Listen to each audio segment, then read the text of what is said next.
Welcome back to Unplugged and Muted. This is episode number 10. And actually, this is another person I went to school with. It wasn't high school, though. It was kindergarten through 8th grade. And the whole time, I never even really knew she was a gamer, right? But now she's working at one of the biggest colleges in America for eSports, which I think is freaking awesome because when I was coming into college, I'm like, oh, I'm pretty good at Rocket League. I'd say top 5 or 10% in the world, or whatever the statistics were at the time. And they're like, oh, well, you got to be like top 3% to even join junior varsity. Plus, you have to pay to get in, and you have to put in 20 hours a week as junior varsity, or 40 hours a week if you're varsity. And I'm like, dude, this is like, for something that's not sponsored through the school, has no budget or anything, and you don't get really anything from it other than, getting to play on a collegiate team. Wasn't worth it for me. So I'm like, I'm not even going to scrimmage with them, or just wasn't for me. It was too much of a time commitment with no real benefit, in my opinion. But Alyssa, she made it really well, and I am super proud of her. And there's not going to be a real intro to demo what she does, because I don't know if there's any clips out there. I haven't asked her. I know I probably should have, but we're just going to jump right in the interview and let you guys get to know more about her and kind of her background story. So enjoy this one. Thank you for being on. To Unplugged, Unmuted. Today I have Alyssa Duran. We actually went to, I want to say K through 8 together, didn't we? I believe so, yep. Yeah, Bluegrass then Walcott, then you went off and did your dual grad thing, didn't you, at North? Mm-hmm. Yeah. Yep. I thought about it. Do you think that paid off for you? That's an interesting question because I've been kind of going back and forth on it. So I had the opportunity to go to a high school that allowed me to graduate high school with my diploma and my associate's degree. So I basically took classes that would count for both degrees. And I liked that I had it in high school because I think it kept me busy. I think I would have been really bored and I don't know, maybe got in trouble or something. I don't know. No, you're always a good kid. Come on. But my high school classes, I would get so bored in. I was going crazy. But when I got into college, I was able to graduate a year early if I had wanted to. I ended up going to St. Ambrose University and studying elementary education. And a lot of times people end up adding a 5th year onto that because of you have so much student teaching observation hours you have to do. So you take less credit hours. But I could have done it in 3. I ended up doing 3.5. So with my gen eds, I had it mostly done, but I only graduated a semester early. So I don't know. I'm glad I did it, but I wish I would have allowed myself to kind of chill. I ended up graduating all A's and stuff, and I was a try-hard in high school. I wish I would have just chilled a little bit so I didn't burn myself out. Yeah. No, I totally get that. I'm right there with you because right now I'm in burnout phase, but I'm trying to just get done with college. It's hard. It's hard. With senior year, it's because I did 2 years at Scott, then I went to Iowa State this is my 3rd year, and now I'm just 5 years just for a 4-year degree, man. It's you live and learn. You live and learn the right and wrong mistakes or whatever. Yeah. It's can't go back and change it. But okay, so if you could go back and change it, would you have still gone to North for the dual grad? Or do you've gone to, I would assume you would have went to West.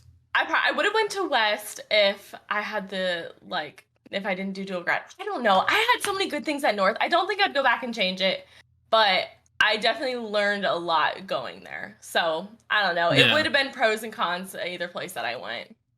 Yeah.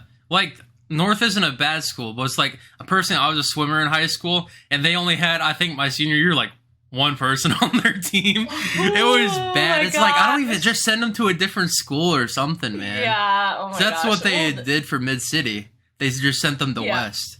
So it was really interesting, but we got all your ROTC kids at North.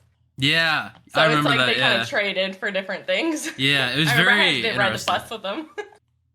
Yeah, I had a buddy. I don't know why, but it's I don't think he was in the North area, but he's in my neighborhood because I lived on 61. Then you go on to Coon Hunters. I lived in one of those subdivisions down there, and I had a buddy living behind me, and he went to North, so he had to go to West and then take a bus from West to North. And I was just gonna say that I used to wake up for high school at 5 something a.m. every day. I would get on the bus at 6:45.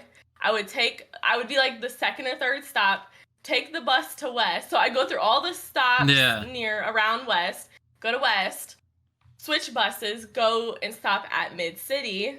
Wow. And then take a bus from Mid-City to North. And I would always be late. I was always late to school. And so I'd have to tell the teacher on the first day, like, I'm going to be late every day. Don't count me absent. The amount of times, like, I'd get written up for a detention, and then the vice principal would have to be like, she's going to be late every day. Don't write her up. Like, I have no control. I'm waking up for everyone. Yeah. You're waking up the time teachers are waking up. It's like... Seriously. Oh, I hated this so much. It was great when I had a friend that could finally drive us to school. I was like... Get me off this bus. Yeah, you're like, this is ridiculous. It's like, you probably from 5:45, you probably got to sleep until like 7 or something. Yeah. And then when you got to drive, or I don't know if you drove to high school, but it's like, once you hit that, you're like, this is awesome, man. You're like, I'm free. Pretty much. It's like, you can go wherever you want. But yeah. Were you in any esports clubs at all in high school, or when did esports kind of enter your life? So high school didn't have any esports stuff. I was involved in tennis, the National Honor Society, like FCA in high school. So I did a couple different clubs, had my friends and whatnot, but I didn't get into esports until my freshman year of college.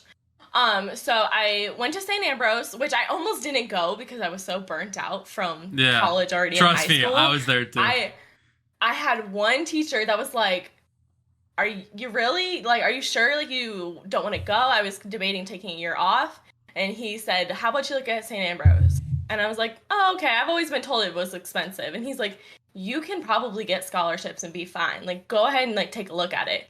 And I did, like, a Saturday visit and went and saw the campus, and I loved it. I, like, fell in love with it.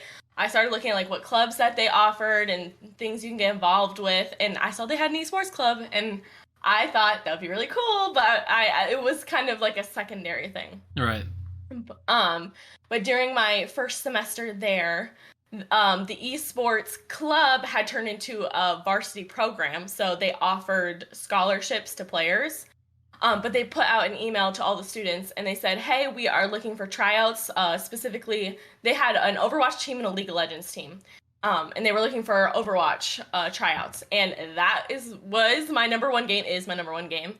The game came out 2016. This would have been 2018. Oh, wow. And so I was like, what? An esports program?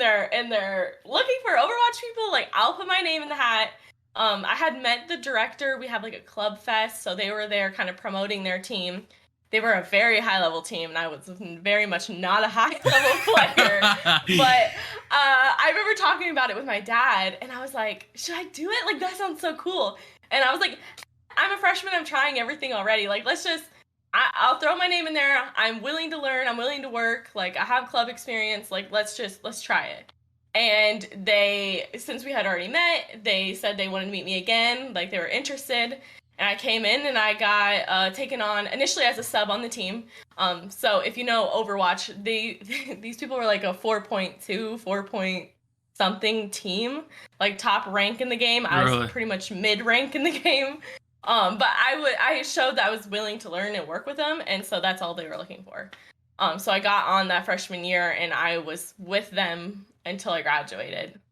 So going into the team, when you were saying, hey, I'm interested, what like top X percent would you say you were in the game? When I was maybe like 50%. Like, I was top like 50? Slightly, yeah, like 50% of all players. I was right in the middle. The team was probably top 15% of people. Really? So I was that was why I was a sub the first year. Yeah. But I worked my way up. I never hit the GM rank, but I learned a lot being with the program, and I guess I'm kind of jumping the gun here, but that first year I was just a player.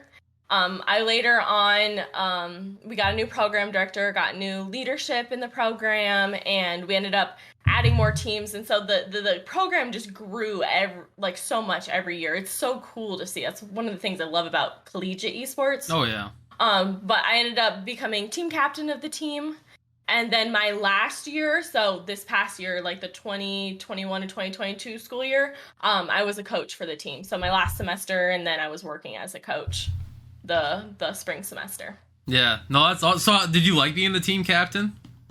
Yeah, so I think it's funny. So our team captain role was very similar to our coach role because we didn't have coaches until like I was the first coach that we ever had like officially. At St. Ambrose or just Overwatch? At St. Ambrose for Overwatch for any of our esports teams. Wow. So you start bare bones. You have 2 teams, you have 1 program director, and then that's all you had our first year. And then the next year, we add 3 more teams, different games. We add a GA position, so a grad assistant who can help out. And the next year, okay, we have some work study positions. We're going to add on team captains. And so that team captain role was very similar to the coach role because that's all we had to work with at the time. So I loved doing that. I was used to working leadership in clubs and whatnot. I keep saying clubs. This is a varsity program, but that was like my experience that kind of compares. I loved the team captain role. I helped organize all practices. We would have like team meetings and study halls throughout the week. We do a thing called VOD review. So when you play in a game or a match, you'll record your gameplay and you'll go back, watch it, and kind of look at what you can do better. I'd organize that every week, and all those roles, you really do something similar in the coach's role as well. That's awesome. So I also wanted to do esports when I came to Iowa State, but my game was not Overwatch. I was more of a Rocket League player because I'm like, this is awesome. It's one of a kind. You can't play another game and get good at Rocket League. It's like you have to like sit down and grind it or whatever. It's not an FPS or a strategy. It's just totally different game style. But I would say I think I looked it up. I was like top 5% of players in the world. But apparently Iowa's just filled with Rocket League players, or they just all come to Iowa State. They're like, you can't even join JV. And I'm like, gosh, I've noticed that about Rocket League teams. Like all the Rocket League teams I have heard of, they're all GC 1, 2, 3. Like it's like bare minimum, like you're grand champ. And the Rocket League players that I've talked to, they've all put thousands of hours into the game. Like I don't know what it is about Rocket League players or if that's what it takes to like break that threshold, but they're grind. Yeah, it's just the most insane thing ever. And they're like, yeah, if you're JV, you got to put in 20 hours of practice a week. Varsity is 40 hours a week. I'm like, no way, man. You're not even getting paid. Yeah, I know Iowa State. I've actually, I know that team from just Iowa eSports, but they're currently a club program. I think they're working to get varsity status. So I know right now they don't offer any scholarships. But I don't know what their status is, but I've met all those guys, and I actually went to a LAN in Iowa State last year. Really? That the program ran, yeah. Was it for Overwatch, or were you just doing all different games? So the LAN had Overwatch, Rainbow Six Siege, and Smash, I believe. Believe so. I love Smash. And I think Smash is a pretty common one. It's fun. I think most programs have a Smash program. What would you say the most common one is for a program to have? Oh my gosh. There's actually stats out for this, and I'm going to butcher it. But I would say the games, from my experience, what I see, nearly every program has an Overwatch team and a League of Legends team because those were the original games that like maybe 4 or 5 years ago that every program started out with. I would say the popularity of League is dropping off a lot. I think a lot of high school players that are coming into college haven't played League a lot. Rocket League is pretty common. I won't say like the most common. Call of Duty, I'd say Smash. Valorant is one that is growing a lot right now. Everybody wants to play Valorant. Valorant has a steep learning curve to it. It's like it's because like you're playing the game. I don't know if you play Valorant, but to me it's like very similar to like if Call of Duty and Overwatch had a baby, you got Valorant, or like CS:GO and Overwatch. But it's because it's like way different than CS:GO because like you have to really know when am I using my abilities, and just like the same for Overwatch, it's like everything has if you're a second off, you're like you lost. If you're like what, it's like a whole working. It's like an engine. If you misfire, you're done. I actually have a funny story about that. I'm currently working at Shenandoah University, and we have a Valorant team, and one of our players is a CS:GO player. and we have the first couple weeks of practice and whatnot, and the team was debating on like, should they buy abilities, should they like, when should they use them, and kind of like perfecting the use of abilities. And our CSGO player, who's used to holding angles and just like gunfights, right, more than anything, he was like, you guys are buying abilities every round. And all of the Valorant players were like, you're not buying abilities every round? It's just like buying util in CSGO or whatever, but it's funny. No, it is. It's, if you think about it, it's very similar to CSGO because you have your smokes, you have your mollies, you got your flashbangs, all that stuff. But all that's different is like, and then Jet's dash or whatever, that's like my arch nemesis, man. It's like, I can't peek an angle facing a Jet or anything. But who's your character in Overwatch? I play off tank, so I usually play Diva's probably my main, but Diva, Zarya, Sigma. I can play Orisa really well, although it's not an off tank. But I'm so sad Overwatch 2 is going to come out and there's an off tank role does not exist anymore. So really? They're switching from a 6v6 format to a 5v5. So there'll only be one tank on every team. That's interesting.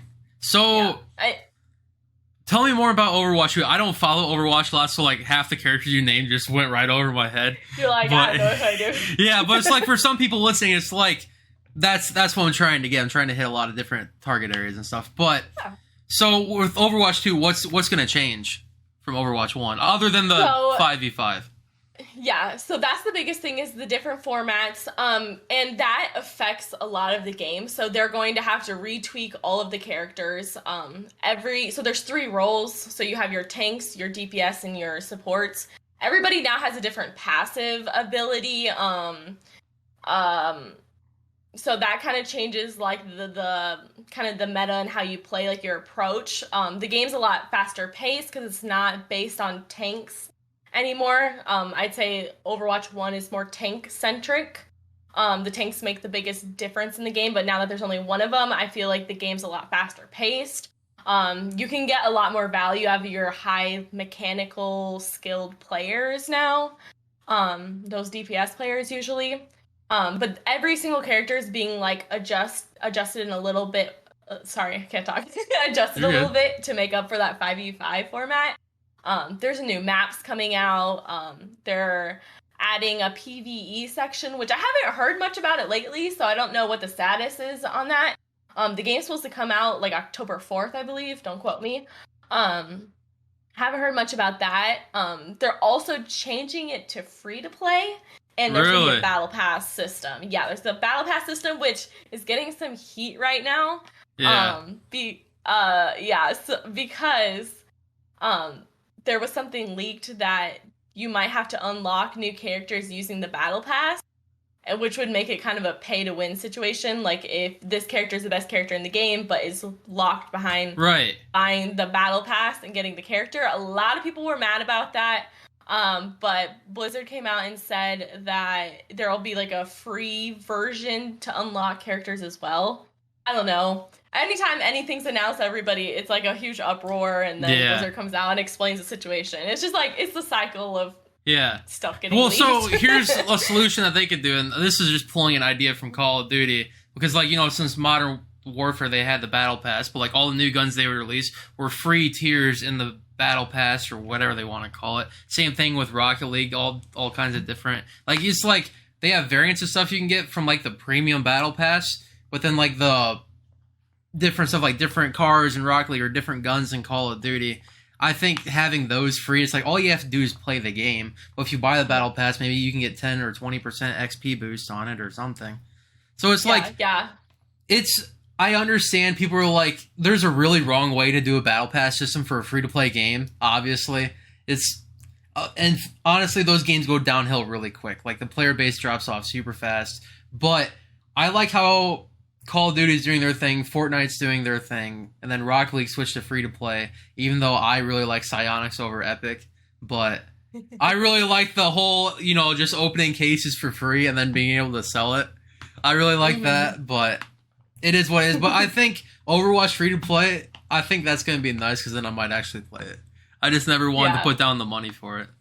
Because it's like, this would be neat, but I'm not like super like, oh wow, this is gonna be the greatest thing ever, right? Yeah, exactly. I hope it revives the scene a little bit because the dev team has been working on the new game. They've kind of left Overwatch 1 to kind of die.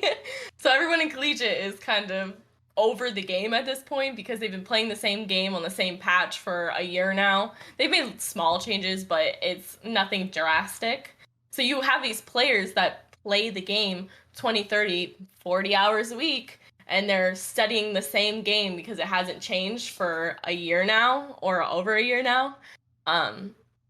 So a lot of people have gotten over the game, and so I hope that the new changes will kind of breathe life into those players again. Here's my assumption. I'm assuming it will because when I was playing Rocket League, I actually paid the $20 forever ago whenever for Rocket League. I was one of the pay-to-play players.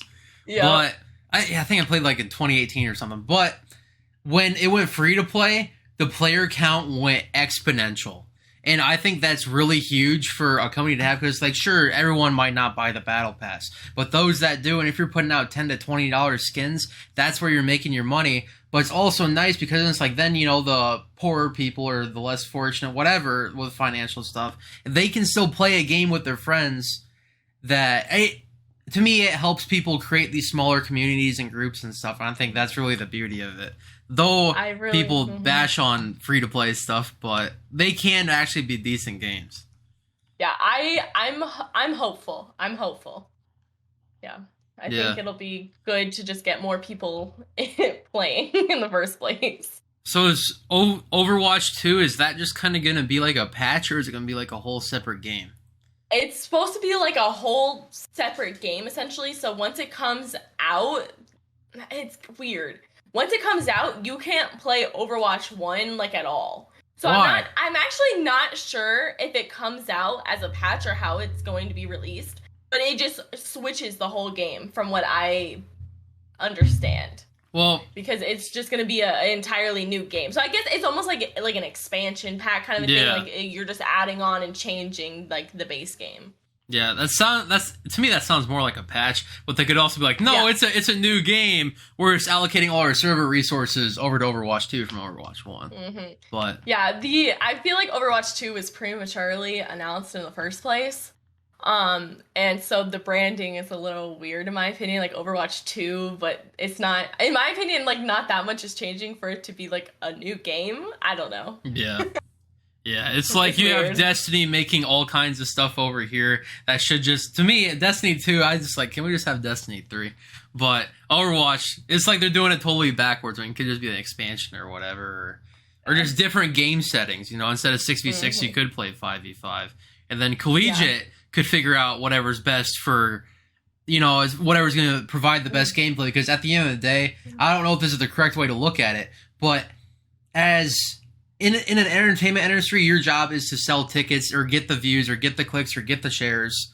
So it's like, I wish, at least in your guys' thing, you guys could choose, be like, oh, do we want to do the 6v6 or do we want to do the 5v5? Mm. And maybe they'll have an option in custom games. We'll see. Yeah.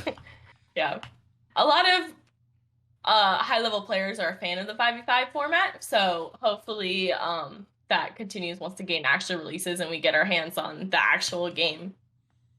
Do you guys get to play a beta at all for it, or is it just kind of like... Just the public betas that have gone out, so I think there's been 2, like, big public betas, so some of the players have been able to play on that, and some teams have scrimmed on those, so you'll scrimmage against another team to get some more like high-level practice in, but we haven't gotten any like exclusive like beta keys or anything. Dang, you should reach out to the Blizzard development team and be like, hey man, be the first. No, but you could make yourself stand out. I mean, but not to like harp on that you're a girl on the eSports team, but it's like, it's very rare. I would say it's just like being a STEM major, you know, it's like STEM majors are a lot of guys, and it's like, I'm just saying that because I've been in 20 classes of them, and the ratio is probably like 10 to 1. But, yeah, that's actually interesting. Yeah. Keep going. Yeah, but so it's like, maybe you could just be like, hey, help a girl esports gamer help a girl out. Yeah, just be like, hey man. Like, it looked good for you guys. Just start. I don't know. Yeah. You could play some cards there. Yeah. With the Overwatch like betas, like some of our like tier 2 teams can't even get access to the Overwatch 2 beta, but that's what they're expected to play like in their finals. I believe that's how it was. Really? So they're very like closed with who they offer them to. Yeah. Do you think esports evolving in like 10 years, do you think more dev companies that have esports games or titles are going to be like, hey, here's some beta keys for you guys to play around with, or like stream on Twitch and show off gameplay? Because in my opinion, that is the easiest way to market a game. It's like you go up to XQC or another popular gamer on Twitch and be like, hey, here's a beta key. Go. We'll pay you $10,000 to play it for 10 hours on stream. Yeah. Yeah, I think what you're hitting on is kind of like the relationship between these companies that own games, that own the titles, and either collegiate or whoever's in there. Yeah, whoever's in the pool. Scene. Yeah. Yeah, like right now you currently see like a game gets announced, they do some sort of stream marathon event with like big content creators. And you, at the collegiate level, you don't see that relationship a whole lot. Because I think collegiate is still growing. Right now, what you're seeing is game dev companies working with official leagues in collegiate esports. So there's a couple of them out there. Some of them are like partnered, like you have Collegiate Valorant, you have Collegiate League of Legends, like you have those kind of working with the companies already. But for example, like my schools have always participated in NACE, which is a collegiate esports league. And they only run collegiate games and tournaments, and so that's like our season. Those are our game days. That's what we compete under. But they partner with game dev companies so that they have like the okay to go ahead and stream games and hold official tournaments. And so building those relationships will begin to show these companies that like collegiate esports is legit, basically, and that they can run like good tournaments and represent their brand well. So I think that relationship is developing, and we're just in the works right now. Yeah, no, it'd be really neat to see that, though, because then it's like, personally, I would love to see collegiate level gaming be something that's like the NCAA or whatever, It's just, it's because people, I just think it's wild that, well, I mean, I get it because, it's like people in their 50s or 60s, they're just like, oh, we had Pac-Man. But it's like, if you think about it, it's like, there's always that person that used to come to the arcade back in the 80s that just beat Pac-Man. Everyone's like, oh my God, we'll watch them and everything, or her. But that's what Twitch is, or that's what YouTube is now. It's like, you don't have these physical, game stations anymore in public or anything like that. It's like, I don't know, back in the Quad Cities, what there used to be like a couple in North Park, wasn't there? Or at least one? Yeah, there was some land centers in the mall in the Quad Cities. Land centers are becoming more popular in bigger cities where they could get more foot traffic and people coming in. But I think that's kind of the beauty of collegiate esports. It's that opportunity for people to come in and play with their friends in a competitive scene. I guess I didn't really explain like how collegiate esports works, so maybe I should touch on that. So if anybody's like completely lost, schools sometimes offer scholarships, sometimes don't. It depends on where esports is housed in a school. The university I work with right now, Shenandoah University, our esports program is under the School of Business because we offer an academic side to esports. So we have majors and that you can come and study like esports management, and we're like kind of cutting edge for that. But it's kind of like a business management sort of academic focus, but then you kind of make it relevant to the esports scene so that when you leave and you graduate, you have those basic transferable skills that you can apply to esports. You can apply to something else if you want, but it kind of is like a all-in-one together. But other programs in the country, they might house esports under athletics because you're a team competing against other collegiate teams and you get a scholarship to come practice play as any other sport would. So yeah, that's very interesting. That's very interesting because it's like now with sports, it's like, is it a business just trying to sell tickets? Like UFC, or like, you know, the whole Conor McGregor and Mayweather fight, or Conor McGregor and Logan, whatever. Logan Paul's getting in because they're like, Dana White's like, hey, Logan Paul can sell tickets. Well, like, why not make money? And it's controversial. It's like, you know, some people just want to see an honest fight, just man versus man or woman versus woman, whatever. But it's like, at the same time, it's happening in every industry. I mean, really, whether it be fake or real, but it's like, at the end of the day, I just want to see everyone like try their hardest. Yeah, you know what I mean? Yeah, it's like, exactly. And like, what I love about esports, especially at the college level, like, we're bringing in those people who might not go to college. You have those people who either maybe they can't afford it, or there's not really anything college that brings them in. Like, what they're like, okay, I'm gonna go to school for another 4 years. That sounds boring. But you bring these kids in and you say, we have a community for you on campus that have people that are similar to you. You can study something you're interested in. You can get a scholarship so it's more affordable for you. So we're opening like the doors to these students who may or may not have already been coming to college, but kind of secure that and offer a hand to help those that want to. Yeah. I think I think that I'm tripping off on my English now, but this is why I'm not an English major. I'd be like reading a little short story in class and just be bad. It'd be just terrible. Anyways, no, I think the esports scene in colleges are really nice though, because it's like you said, it's like not everyone wants to go to college. It's like maybe someone wants to pursue their dreams of being a Twitch streamer or a content creator of whatever kind. It's just like you got Twitch, TikTok, YouTube now. It's like those are the main three, and it provides people an opportunity to make in real life friends rather than just over Discord or just through Twitch or YouTube, and being able to have that in-person human interaction with like-minded people. Honestly, in my opinion, it helps people's mental health a ton, and that's really the beauty 100%. Of it. Yeah, it's cool. So these 18-year-olds, sometimes it's transfer students, but a lot of times these 18-year-olds come into this program, and it's like, I'm an education major, right? I studied elementary education. So I look at players and I'm like, okay, we want to help you develop holistically. Like, we're going to help you get good at your game. Like, if you want to be a varsity player, we're going to help you do that. You're going to learn how to compete. You're going to learn how to learn.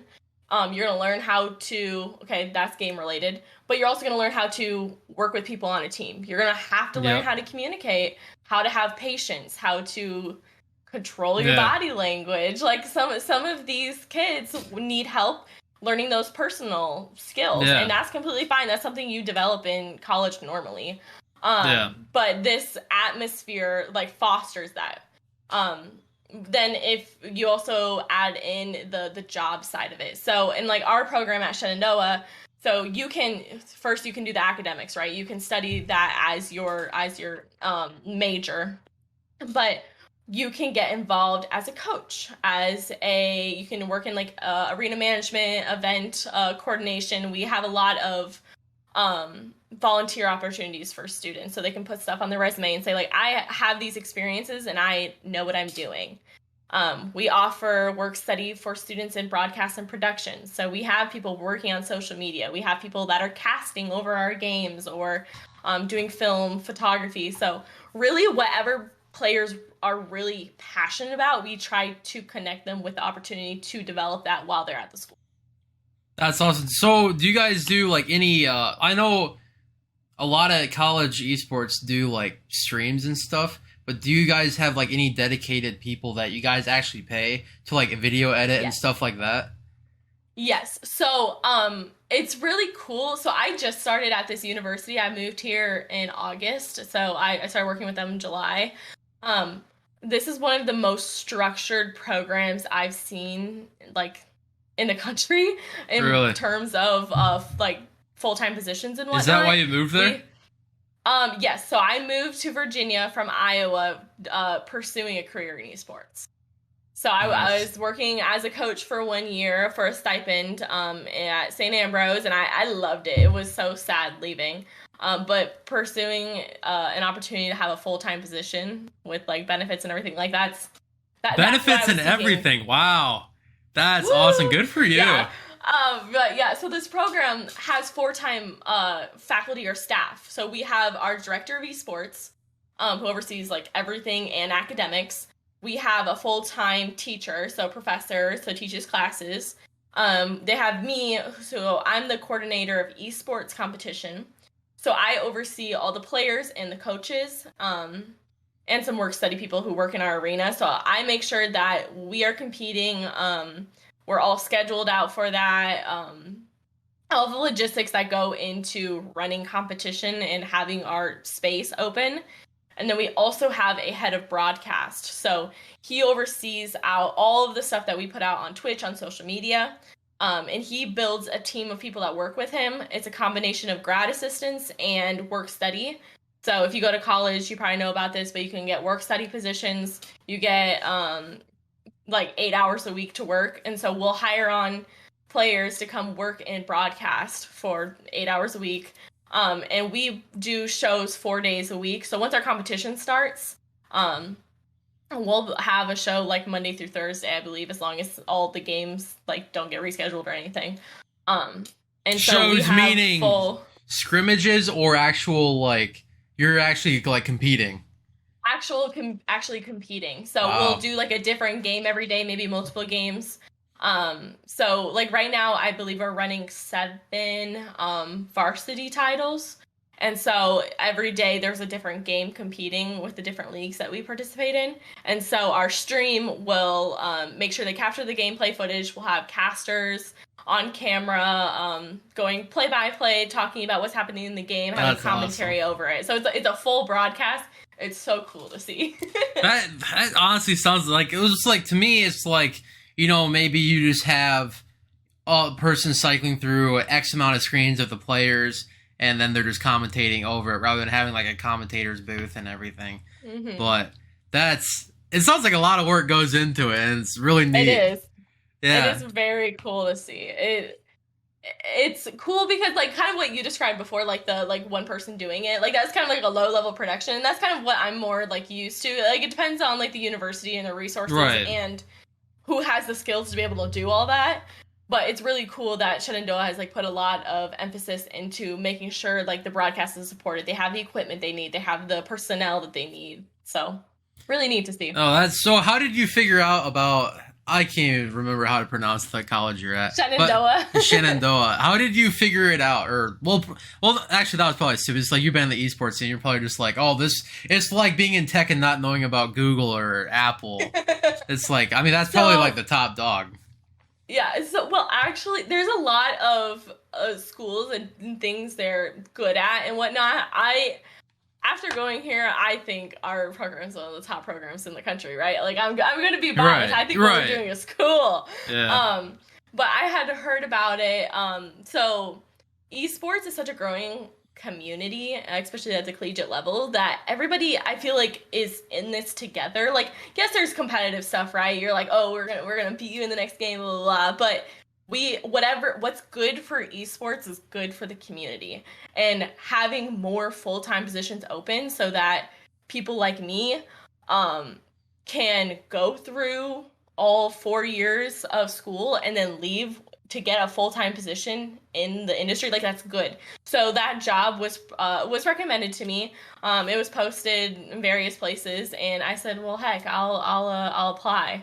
And it's cool to be able to get this opportunity because I'm one of the first graduates that went through a 4-year program. Like my first year, there's probably less than 100 schools with esports programs. So I'm one of the first, I'm not the first, but probably the first couple hundred, I wouldn't even say 1,000, probably a couple hundred students to graduate that went through esports like the full time. Yeah. So it's cool to be able to use that experience and have a full-time job, because my freshman year, I would have said the only job that I really see right now is like a director position, and that's it. But each year, it's like more and more opportunities. It's amazing. So, do you have any plans? Like, let's say esports burns out. What would you do with your elementary education? Would you actually go be an elementary school teacher? Or? I know. I see. The first thing, I think collegiate esports is very stable. No, I think it is too. And I hope it stays stable. If in this world, if just esports crashed and burned, I might use my education degree. I could go be a teacher. I was substitute teaching last semester. I spent the spring semester, I was substitute teaching during the day, and then I'd go and do esports coaching at night. And I was a very busy person. What was the oldest or highest grade you had to sub for? I actually I did a shift at Walcott, so I did some 6 to 8, and oh my gosh. yeah, it was funny. Some teachers recognized me, so that You're was like, funny. I remember They're like, you. how are you teaching? And I was like, I graduated last semester. Oh so my that was goodness. very funny. Yeah. But yeah, I could definitely go back and do like anything education related. I would just have to renew like my licensure or my certification. I was actually thinking about this. A lot of what I do is basic event management work. So if I saw anything event management related, I think I could do that just fine too. Yeah, no, it's awesome. It's just like, I can't remember when I reached out to you. I just saw like Alyssa's tutoring on Facebook. I'm like, oh, that's cool. I just like seeing people that I kind of grew up with do cool things with their life. Like right now, like that I know of anyways, like people that went to Bluegrass and Walcott, whatever. You and Keenan are probably like the people I look at the most because he has his own, like, he's been doing landscaping as a like actual business since 16. I haven't kept up with him. Oh, we tried to shoot a podcast, but we were also drinking during the podcast, and it was just not a good episode. I felt so bad. I'm like, we were trying for 3 hours to record something. I'm like, I'm so sorry, dude. You're like, maybe we redo this another time. Yeah. But it's like he works like 12 to 14-hour days, 7 days a week, doing landscaping and everything. Gosh. Yeah. Busy man. Yeah, but what's cool, though, is he does a pay for performance with his employees, so it's not pay by hour, it's pay by job. So if you have a really high-paying job, you're like, I want that one, I'm really good at it. And he's like, yeah, I don't know if you remember Grant Becerra, but I think he went to West, maybe. I don't think I remember him. Yeah, I don't know who you all know from West or anything, but no, he made $300 in a day for just like moving a ton of rock. And all it was just dumping it in someone's driveway because that's all they wanted. It was like $300. That's crazy. 33%. Like, go ahead and do it. Yeah. That's actually wild. That reminds me of, I had a friend who's one of their relatives just started a business putting up Christmas lights around the holidays. Go to those rich neighborhoods who want all of the Christmas decor, but they don't want to put it up. So the company would purchase it and put it up for them, and the owners did not have to worry about it. So the price included like labor and purchasing all of the stuff. Yeah.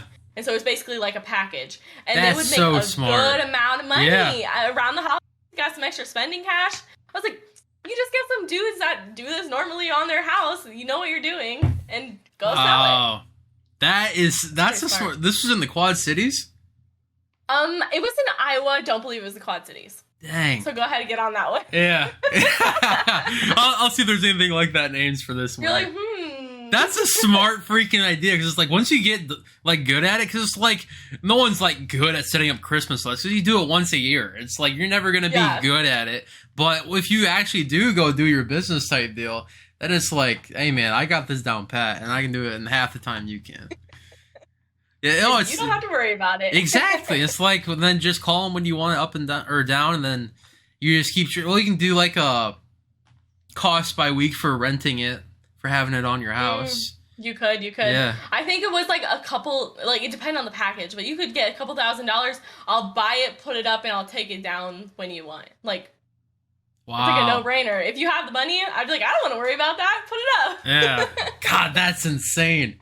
It's like, I don't even know who has the money to spend $1,000 or something on Christmas lights, but it's like, some people do. Yeah. Some people do. This guy I used to work for, I just went to a house party for his last week because it was like his anniversary or something. He's in his like 60s or whatever, but he has a freaking awesome property, and it's actually, I don't know if you know where the drive-in is in Bluegrass. Mm-hmm. Yeah. It's literally just like half a block closer to Muscatine.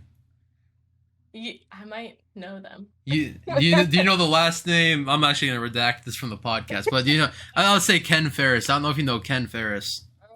No, I think it's the other direction then. Okay. Anyways, he has this. When I started working for him, he had these 2 ponds on his property, and he had this small little apartment type house, and now he built, him and his wife, a nice $1 million home in the center of these like 2 ponds, and they have a freaking bridge going across like this waterfall they built, traveling from like the top of the property down into the ponds, and you got to cross this bridge. You can take a car over it. It's so, whoa, that's so cool. Yeah, I'm like, dude, how much money are you? Like, I want a bridge and 2 ponds. Yeah. This he's super nice, and I was at the party, and I'm like, Ken, I think you turned this place into a really freaking crazy place. I love what you did with it, because seeing over 4 years, I'm like, dude, you built the house, you did the bridge, you did the waterfall, you made the yard look freaking awesome, and he just says, Ryan, I'm not rich. I'm like, okay, buddy, whatever you say. Not a lot of people. Relative. Yeah, it's all relative.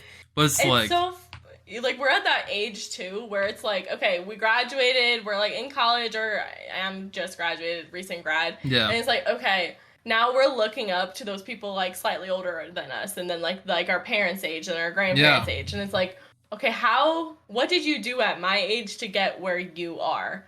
Yeah. And I feel like a lot of 20-year-olds get freaked out because they're comparing themselves, but I look at it more as like, these are different opportunities, different avenues that people took to end up in that either success or fail. And so it's very interesting. I feel like we're comparing ourselves a lot right now. Yeah. Well, my problem is like, I compare myself with like 30 and 40-year-olds, because like at my old job, that's like a lot of people who I worked with, I turned out to be like really good friends with them. And they actually got me into like crypto and everything, and I'm really happy they did, because like it's not stocks, but it is, right? It's a whole different revenue stream and all this stuff. And they were good friends with someone who's like a really close with the team members of this like small alternate coin, so I got in on that. And so it's like I dumped in like 5,000 just one day, and then 2 weeks later it went up to like 8,000. I'm like, well, goddamn. I'm like, heck yeah. But then you get a little greedy and you don't know when to pull out, and you're like, oh my god, it's like, I lost all my money. Yeah, I'm just holding on for dear life right now. But you know, it's something will happen eventually. Such is the life, yep. But no, I like what you said though. It's like, I like looking up to older people and say, I like talking to the more successful ones, just because like I like learning, be like, what can I do with my money to make money like you're like Keenan. He has his business and then 3 duplexes. It's not like he's good older. For him. I know he's our age. Yeah, I know. He's just killing it, man. I mean, but no, what he did is he was mowing grass for this rich person in Bettendorf, and he looked at their neighbor's house that had a freaking infinity pool and all this crazy stuff outside. And he's like, I need to talk to that guy. And he ended up buying those 3 properties from him. And now he's renovating. Nice. Yeah. That's so smart. Yeah. But he's real estate. Yeah. No, he's probably the most insane worker I've ever met in my life. Like, and I remember his parents, because I used to hang out with him a little bit, like K through 8, and then he went to wherever.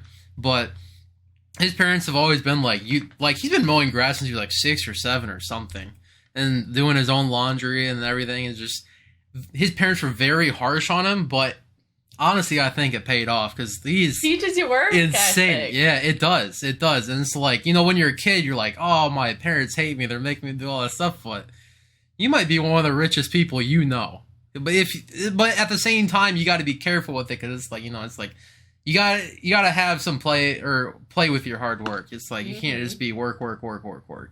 Exactly. It's a dangerous road. It's like a fine little tightrope or whatever, and you're like, all right, we gotta. Yeah.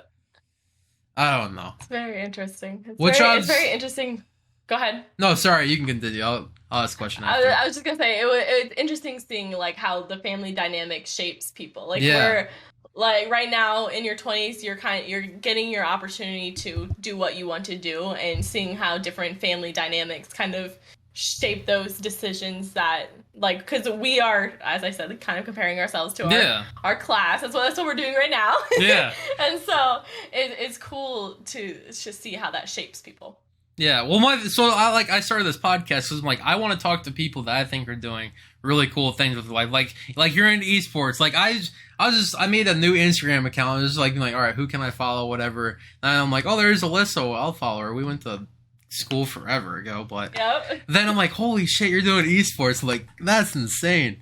But I think it's awesome. I love seeing people be successful. That especially ones that I grew up with. Because like, that's awesome. Especially if they've been like a good person. Like I've never in my life have been like, oh, Alyssa's kind of a turd or whatever. It's like, it's like the people that have always been super nice people. It's like you want them to succeed. Because then it's like you're like a fan. You're like, hey, I'm rooting for you. And that makes me feel good to see you do good. Yeah, exactly. I was thinking, like, when you asked me to do the podcast, I was like, Ryan and I used to sit together in so many classes because, and I was like, why did we sit together, like, next to each other so much? And it's definitely because of our last names, like CD. Like, if the teacher ever did just an alphabetical thing, like, we always sat by each other. Yeah. And I was thinking about that, and it's like, wow, look at how... Like, we didn't talk anything in high school because different high schools and whatnot, but here we are later on reconnecting and being like, what are you doing? yeah. No, it's crazy though. It's like, I love, well, Keenan has the podcast, you're doing your esports thing then. Or wait, no, Keenan has the landscape, not the podcast. I have the podcast. I have the podcast. Yeah. I have the podcast. But it's like, in high school, I started playing a guitar when I was a freshman. Because Motley Crue came through with their final tour, and freaking their bassist, Nikki Sixx, had this flamethrower that could shoot like 30 yards of flames.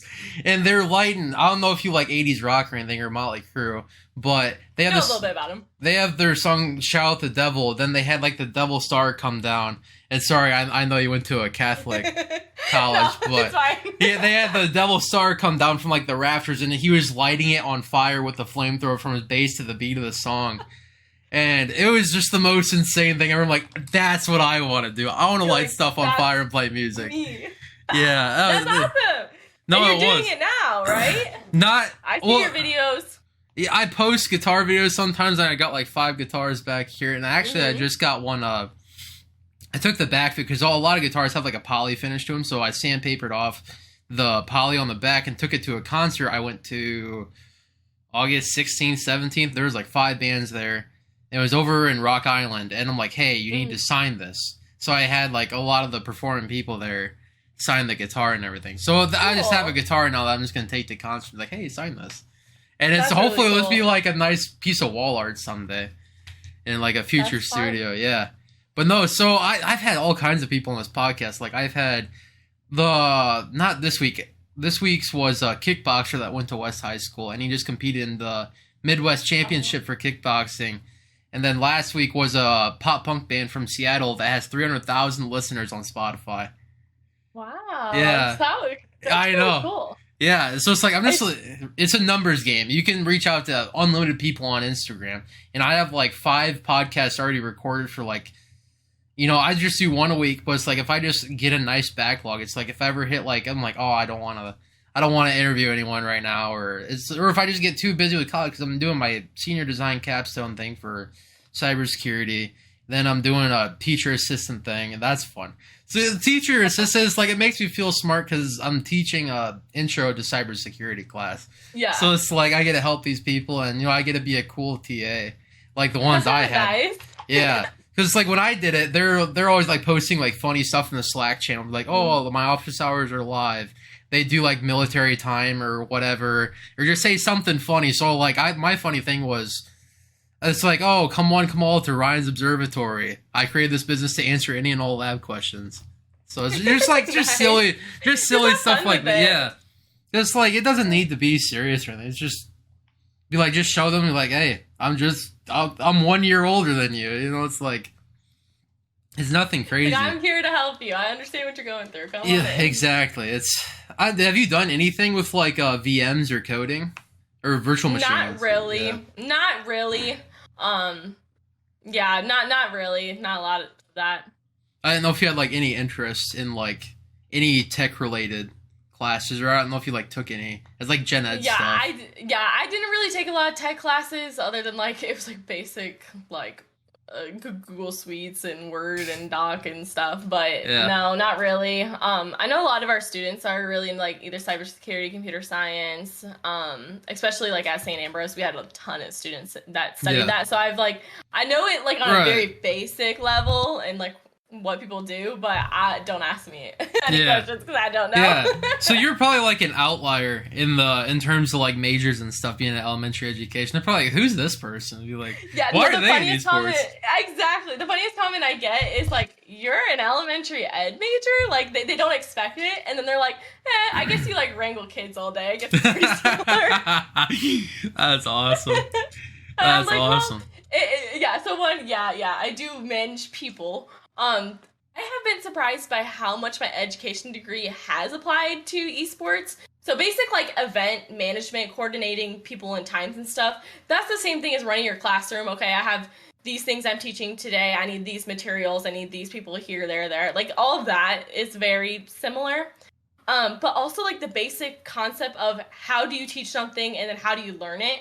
That's coaching. Like, it's a different name, but that's coaching. So when I went and I was a coach, I had the top performing team at St. Ambrose for our esports program. We won 2 conference championships. We placed in some lands. Like, I wasn't the top player. I was coaching people who were better than me, like ranked wise in game. But I understand how to teach and I understand how people learn. So I was able to structure my practices in our week in a way that players were able to continue learning. And so at first glance, it's like, haha, you're an education major. Like, what do you know about esports? But it's like the skills are transferable. No, I think that's huge. It's like in a team, it's like you can have the greatest players ever, but if it's like you have to have a manager, you have to be like, it helps to have someone like managing people. Be like, you're monitoring body language, you're monitoring emotions, you're monitoring what's going on in their head. And even though you don't see physically their exact thoughts, but it's like, they might be annoyed with this person because they might actually, did a flashbang or something when they shouldn't have, and it's like, all right, we gotta keep her. Because it takes a really special person to be a coach or a captain, like actually successful captain or coach, whatever. So props to you for that. Thanks. It's the stuff that you don't always look at. So like a lot of high level teams, especially like tier 2 scene, where you might not have all of the resources, but you have these high level players. I think a lot of times you're like, oh, we need a coach, so the only thing they need to know is like the game. Okay, like yes, having that high skill level, like that high knowledge, it's gonna teach you like specifics that you're not gonna know, and that's a good thing. But combining it with somebody that can look at communication, that can look at, we talk about your mental health, I call it your mental game, a lot. If you're going to a game and you're getting tilted at yourself because you're making mistakes, at your teammates because you deflect and you're like, well, you're doing this wrong, that's why we're losing. Or you're getting in your own head, maybe you're just completely beating yourself down. You're like, oh, I can't do this, I suck, blah, blah, blah. That's not conducive to learning in any way. So we look a lot at that mental health game. So if you can combine the mental side and the physical, like are you taking care of your body? Did you sleep enough? You're not going to play well if you're running on 3 hours of sleep because you stay up till 6 a.m. gaming and they go to class, right? So combining those things with that high-level skill knowledge, I think, would make the perfect coach. Yeah. No, it's like, I totally agree with that, because it's like, and I really like that you use the word tilt, because I use that word all the time. People are like, what does that mean? I'm like, it's just some silly gamer thing. You're getting angry. Yeah. You're angry. You're tilting. Yeah, you're salty, angry, whatever. Yeah. I just like the word tilt, because it's like, here we are, just whatever. It's something silly, but I think, like you says, like, obviously your mental game is a lot to do with anything in life, really. Because if you're doing a test and you're like, oh, you look at the first question and then, I don't know that answer. And then it's like, you're just like freaking out already. You're like, oh my goodness. You just like, maybe I should start from working backwards on this test or something. You look at the last question, you're like, I don't know that one either. And you're just like freaking out. But it's like, remaining calm is half the battle. And that's why it's important to have a coach like you, or with anything, like, so, but sometimes in those like one-on-one situations where it's you and the test, or you and this task you're provided by your coach or manager, you have to develop some subset of that coach-like mentality, and it will, personally, I think it will help you a lot in life. If you just figure out your own way of dealing with just like surprise stress or just something that just pops up out of nowhere. Like, yeah, the mindset of esports probably is one of the things that interests me the most. So when I was coaching, I would tell my players I'd say find your center. I'd say find your reset point. So I had a lot of freshmen on my team last year. It was kind of like half returners, so like upperclassmen-ish, and half freshmen. And I would say you need to be able to find that reset point for yourself. So we're in a high stakes game. Like it's like we're winning, we're not. We're making the playoffs or we're not. Like those high stakes games. yeah. I'd say you guys need to be able to recognize when you're feeling that high level stress and be able to take a deep breath and go back. You're trusting yourself. You guys have put in hours of practice. You guys have done hours of mechanical training. We've done so many run-throughs of these maps and practicing in scrims that you have to trust yourself and not second-guess those decisions you're making and making more mistakes because you're freaking yourself out. And one method that I promoted a lot on my team when I was coaching was meditation. We taught meditation in our program. Everybody was required to meditate for 5 minutes before you play, at least 5 minutes. Some of our players absolutely found the benefits in it. But sitting down before your game and kind of clearing your mind of your class, your homework, your test, your everything that happens in college, because it's a crazy time, and saying, okay, I'm going to be in this game. I have practiced these things, and I'm going to practice what I've learned. And always going into these practices and these games, viewing it as a learning opportunity. If you're only looking at win or loss, you're going to psych yourself out. So I, especially like for practices, we do scrimmages. If you're looking at your scrimmages as we won or we lost our scrimmage, you're not doing it right. What you should be looking at is we're working on this goal. So for example, for Overwatch, maybe we're looking at practicing team comps or our rotations. This scrim, we need to nail that. And if you did it, then that was a good scrim. Or if you got something to learn from it, maybe like you realize that your rotation doesn't work. Okay, that's something that's still a win. But if you're looking at it as, oh, we lost the game, even though we did our rotations perfect, oh, we lost, so it was a bad scrim. That's not the point. You're practicing. Right. So being able to like teach my players how to have kind of a clear mind and an objective mindset to be able to look at their gameplay, to look at themselves. It's good for in-game, but it's good for life as well. Yeah. No, I agree with everything you're saying. It's like, well, because it's like, well, really, it's just, to me, esports is a sport, right? Like what? Because to me, a sport is something you do with the team. You work and bond together, develop the friendship, and you compete on some sort of level, whether it be amateur, novice, or pro. And that's it. To me, it develops a lot of life skills because, like, you know, at least me growing up, my parents were like, you have to get involved in something, right? So I'm like, all right, I did the dad's club soccer, whatever. Then I did the swim team from like 6th through 12th grade, and just having that, being able to be on a team, it's not only does it help you prepare for like an actual job, it's like, you know, not all of us can be esports coaches like you or team managers, but it helps you dive in, or well, at least learn how to work with other people, how to listen to other people and talk with other people. And I wish more people would see that esports is a valid representation of that learning ability or that self-development for younger people. Even I would love to see Walcott make an esports team, or even Bluegrass. Just like, I don't even know what games they'd be playing, but you know, just something to develop. Yeah. You know, it's like they play soccer and basketball and stuff, so it's like, why not let them play the games on a team or something? It's like, it's definitely like a growing scene, like especially in high school, it's becoming a little bit more common. Yeah. I still think there's like a disconnect between like high school to collegiate, and that's something that both scenes are really looking at right now. To try and just like develop, because like what I said earlier, what's good for esports is good for everyone. It's good for students regardless of where they're at. But as somebody who works in esports and have been in this industry for years now, you end up becoming an advocate for the scene. Like, people come to you like kind of like how you are. It's like, what are you doing? Like, why do you do it? What do you get out of it? And being able to show people, especially parents of kids who they'll be like, them dang video games, they're in there all day and I have to take away their computer. And it's like, when you sit down and you say, if you foster an environment where they're able to work with teammates and not be toxic, that's a big thing for kids. It's like, okay, you're going to learn how to be on a team and how to communicate, and you teach us more life skills as you would with any like kids sport.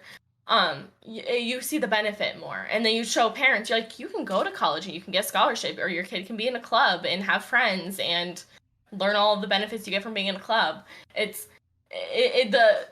The message is slowly spreading, but it's like each one of us has to be the advocate for what we're doing. It is a smaller scene that personally even I would love to watch it grow. But, like, a lot of the big thing is, like, you have your toxic people, but it's like, that's just how it's going to be with everything. You're going to have the person in the workplace that brings everyone down, or on the team that's going to, but it's like. Yeah, that's a good point. It's just part of life. You just have, and that's like another thing. It's sadly something that, your I have to deal with, or other people, or it's like, but everyone has like a bad day too. Everyone can just be kind of like a turd some days. It's like, I know I've been a turd on some days. I get on Rocket League and someone just wipes the floor with me, and then I go into another game and then I'm just like, it's, I'm only human, but Exactly. And it's something I've seen more like middle school leagues. It's usually like ran by like a third party, not attached to a school. But they'll offer spaces for like kids to come in and play. Like, one I've seen a lot is Vanta leagues, VANTA. They run middle school and high school leagues online. I don't know what the pay is, but you like pay your fee or whatever to get on the team, but you have coaches and you have games and practices every week. And they were founded because a dad liked video games and their kid did too, but their kid would get like harassed online, right? As you are, like, if you're a 12-year-old and you get on the mic, somebody rude eventually is going to say something mean, right? Or your friends at school, like cyberbullying exists. So they made a space where they teach kids how to interact positively online. And you have a structured program so that you're learning beneficial skills, but also you're a kid and you get to play video games. Like, this is your club. Like, it's so cool for them too. So it's like a win-win. Yeah, especially if it's like they have better like TVs and stuff there. Or is this a LAN thing, or is this online? It's more online. Okay. If you're like a local team or something like that, they might find you a LAN center, but I think it's a lot of it's online for at least that specific league. Okay, I was gonna say, like, if it's like a LAN thing, it's like maybe they got a better setup than you do. Then you get to play on some really nice stuff. Because it's like right now I'm trying to help my cousin like get into like PC gaming and stuff, so I'm like showing on PC part picker or whatever, and be like. And he's like, well, I want a 3090 Ti. I'm like, dude, you're 17, you're working at Hy-Vee, you're not making jack, man. I'm like, maybe so with like a 3080 or a 3070, Personally, I have a 3080. What do you run? I honestly don't even know what's in my PC right now. I have a very kind of older computer. You should upgrade. A lot of times the PCs I've had access to are better than mine. Like, for example, my internet like went out last week, and I ended up going into our arena and working and playing because I was like, I can't do anything at home right now. Yeah. No, PC parts are going down in price though. Really, it's. I found a 3090 for like $1,200. 3090 Ti for $1,200. So it's like that's like top of the line. I think MSRP is at like $1,500. It was on Newegg. I'm like, holy moly. And then they were throwing in the new Call of Duty coming out this year with it, too. Oh, yeah. I'm like, holy moly. This reminds me of, so in our arena, we'll have a lot of just random people will stop by and ask to like look in the arena, because the outside of our building is covered in like a huge mural. It says Beyond Gaming, and it has like pictures of people like gaming and stuff. So it's very eye-catching. And so we get a lot of people just walking by that like knock, and they're like, can we look inside? Like, what's going on in here? And we had this kid who was like a sibling of a student at the school, and he walked in the arena and his eyes just like lit up. It was him and his mom, and he was like, you can do this? Like, you can come to school and you can game? and we're showing him the computer, and he played the PC like parts game, and he's like naming all of the parts in the PC, and he's like, what games do you play? And we're showing him the broadcast room, and he was like, oh my gosh, you can be on camera doing this. And this kid, like, I know this experience is gonna stick with him. This passion that he has, that he's been told that he's wasting his time or he's spent too much time doing it. Like, and his mom is seeing it too, and I'm explaining the benefits to her, and that experience is gonna stick with him. And maybe that's a kid who, I don't know if he's gonna go to college or not, but he sees an avenue for himself. He sees a job for himself. And he was talking about how he needs to get a PC now. Like, he's running on a stupid Xbox, and he needs to get a PC like all of us. And I'm like, what's more important to us is that we're like, okay, you're a kid, get good grades, because a lot of times we are under academics. Like, you have to get a 2.5, a 3.0 GPA. Like, you have to have a good GPA to be able to compete. We're like, get good grades, kid. Be able to work with other people. We're like, you can't be toxic, you have to be nice, you have to know how to play on a team, and then be willing to learn. And that's like kind of what we were telling this kid, and he was like, I'm gonna go out and I'm gonna practice, and he just like left so excited. And I just like, that's the favorite part of my job, is just seeing these kids who see opportunities for themselves. No, even kids and anyone, really. I like people doing or having that self-discovery moment, be like, that's the bread and butter. That's what I want to do. Or, you know, just something just so absurd. You're just like, wow. Like, you know, you're just like, I didn't even know that was possible. You know, it's all kinds of different, you're just like those memories that last forever. That, like, I'll always remember that Motley Crue concert. I'm like, that's what I want to do. I want to light stuff on fire on stage. Or their drummer, it was so crazy. It was at the iWireless Center, and they moved what I'm about to tell you, like, describe. They moved it to every big arena they had. They did an arena every day, all over the nation, over in Europe, over in Asia, whatever. Because it's Motley Crue. They had a lot of listeners, whatever. They got money. Yeah, they got money. They got money to go anywhere. But they had the drummer, Tommy Lee, had this roller coaster. So here's your stage, and the roller coaster goes up and kind of like over the crowd, kind of like that. And he's doing this medley to like hip hop, R&B, EDM, rock, Fall Out Boy, all kinds of different stuff that his buddy Nick Thayer set up for him. And yeah, he's over the crowd, but he's also flipping like this. Okay, with his drum set. Video of that. I've seen like the rotating like drum set before. Yeah. But I didn't know there was a roller coaster element. Oh, it was so awesome seeing that live. I'm like, this is nuts. Like, I don't think they made any money on that tour. There's no way, because they had to take it down. I mean, this thing was like, I don't know, 100, 200 meters long. And it's like the structural integrity and then the robotics that go into moving this thing. And it only broke down one time in 2 years. And it was it was the last concert they did at the Staples Center, and I want to say Los Angeles. And so his tech had to climb up there and help him get down, but you're like, it was on their documentary at the end. I don't know if you like band documentaries, but I'm like a huge band nerd. Yeah. I'm a huge like Motley Crue nerd, whatever. I like read all their books and everything, but no, that's awesome. It's crazy to even have that. It's like a whole roller coaster for a drum set. But like they've been doing stuff like that since '87. Like on their Girls, Girls, Girls album, they had like Tommy's drum set in a cage and doing like all these crazy spins and everything. And then Slipknot started doing that with like his drum set would be like this and then go like boop, and then start like spinning like this. It was really just all kinds of crazy stuff. Yeah. And just to think that's a band from Iowa. It is crazy. Yeah, isn't it? You know it is. You're like, that could be me. I'm from Iowa. I know. So that was kind of like my inspiration. Like, if Slipknot can do it, I can do it. But I remember being at St. Ambrose for a college fair, and this is probably gonna paint me in a bad light because it's not a great story. But it was like my senior year, and my mom was like, "You got to go to college. You know, you're taking these dual grad credit things because like Scott Community kind of teamed up with the West, saying, oh, you can do technical writing or you can do intro to computer science and get that credit." Or I don't know. I had like 12 credits before I graduated high school. Nice. But Less than you had, you had a whole associate's degree, but but no, it was just an opportunity, and my mom was like, "Yeah, you gotta go to college. You have a 3.8 whatever GPA if you're in high school," and I had over a 3.0 in college already. And so she's like, "You gotta go to college," but it's like I just wanted to play guitar, man. I'm like, just let me play my guitar. I don't even want to learn theory, but. That was the problem. All of these colleges I was talking to, like, what do you guys offer for a music program? I'm like, I want to learn how to play in a band, meet people with like similar music interests.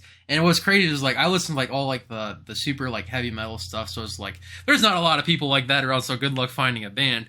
But I mean, there's like small scene stuff in the Quad Cities, but like nothing like that's blowing up, right? It's like I wanted to like tour and everything. That's like one in 100 or 1 in 1,000, right?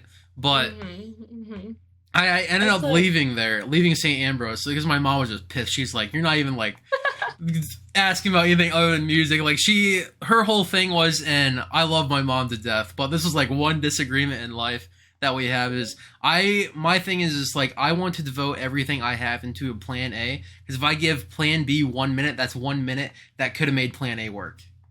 That's my thing. It's like, you can have a plan B to fall back on it. Like if you're in the lowest low of life, maybe think about plan B, but like what I like to think about, and a lot of people I look up to, they're like, if by 30 you haven't made it, maybe you got to try something else.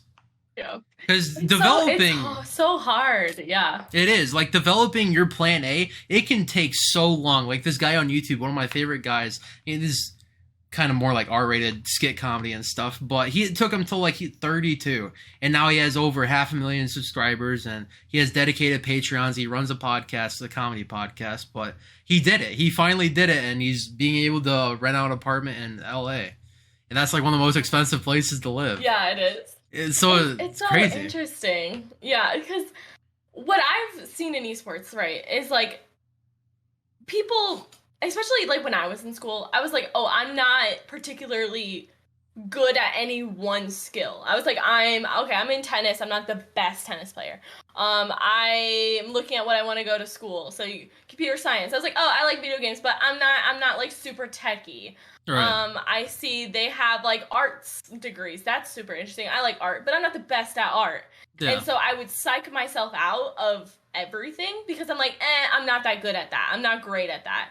And what I've been able to observe like in esports is like nobody just starts off great at something. Like I remember as a kid, it's like, oh, what are you talented at? And it's like, I do this, I do this, I do this.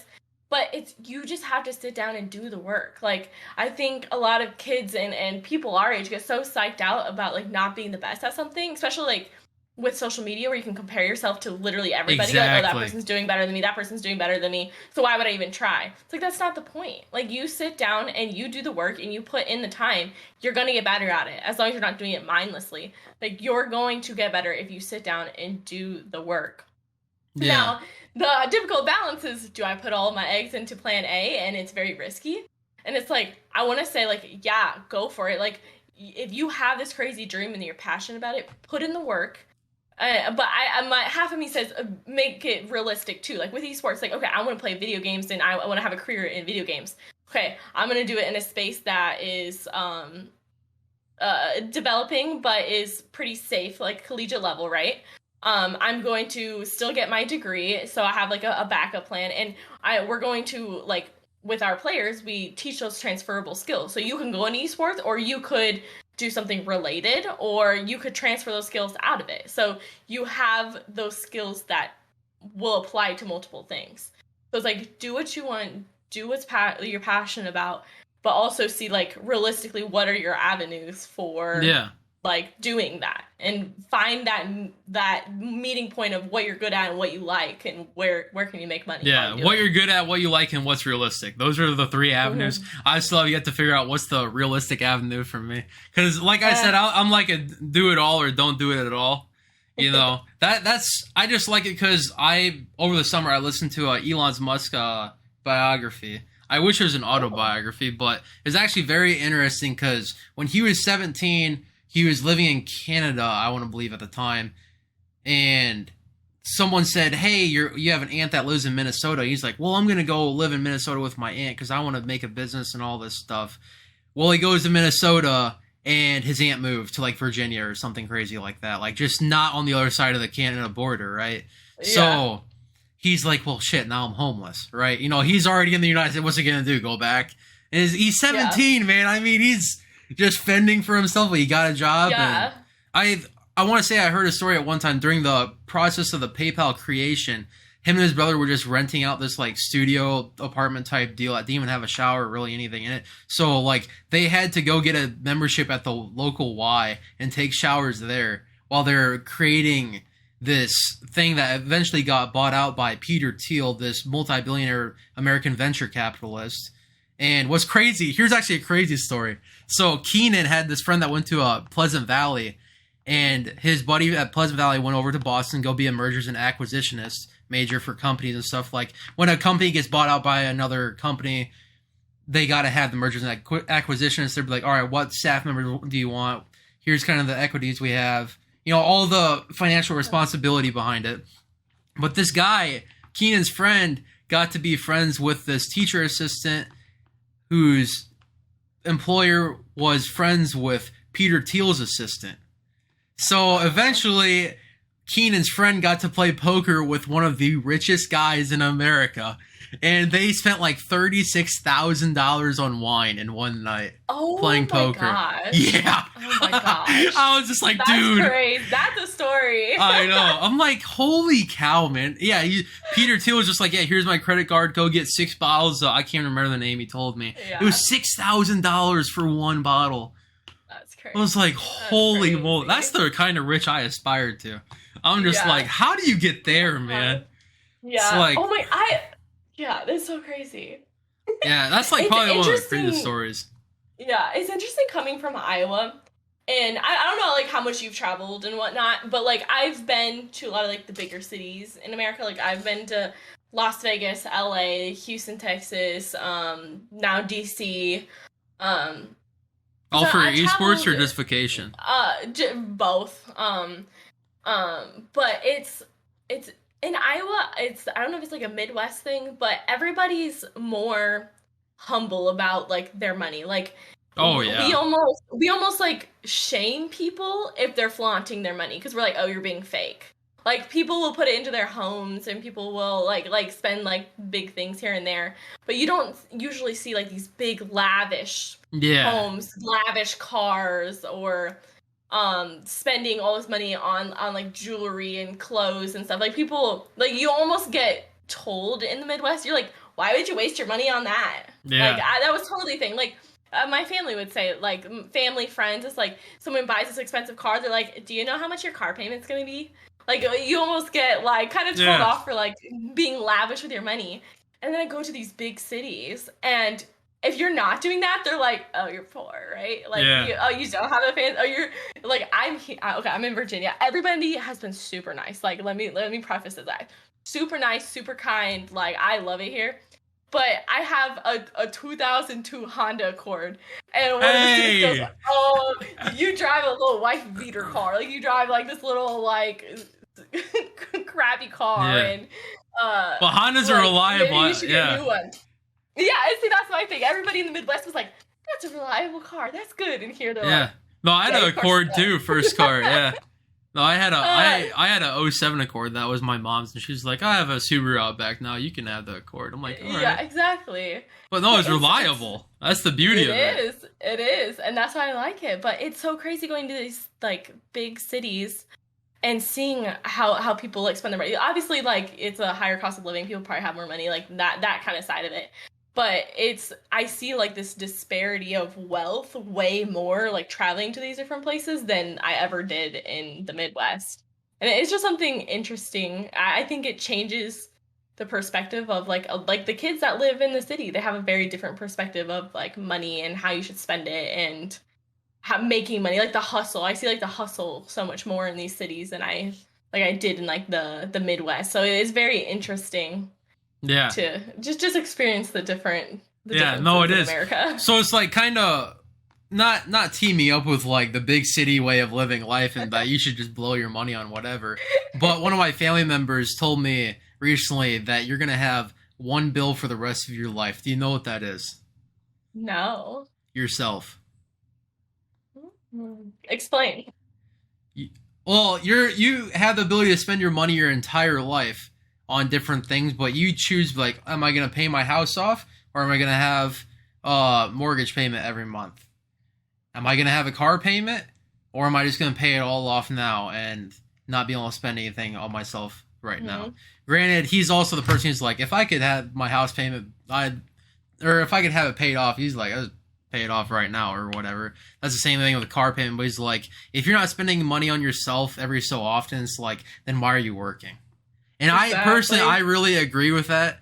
It's like, sure, you can save up every single penny that you don't spend on gas or basic bills and stuff, but it's like, if you're not getting like a nice like meal or once a month at least, it's like, then what's the point, man? It's like, yeah, I definitely agree with that. Like, I remember my dad used to always say, and he'd kind of jokingly say it, but he'd be like, it's just money. If we don't spend it, I'm just gonna die with it.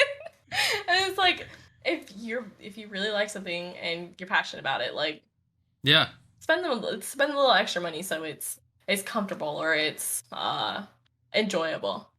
I completely agree with that too. Yeah, it's a total. It's something you definitely gotta be careful, because I kind of like went overboard at the beginning of the year. So I'm like, oh, I'm going to these concerts and like the smaller band that I liked, and honestly, I'm happy I did it, because sadly that band broke up now, and I'll never be able to see them again.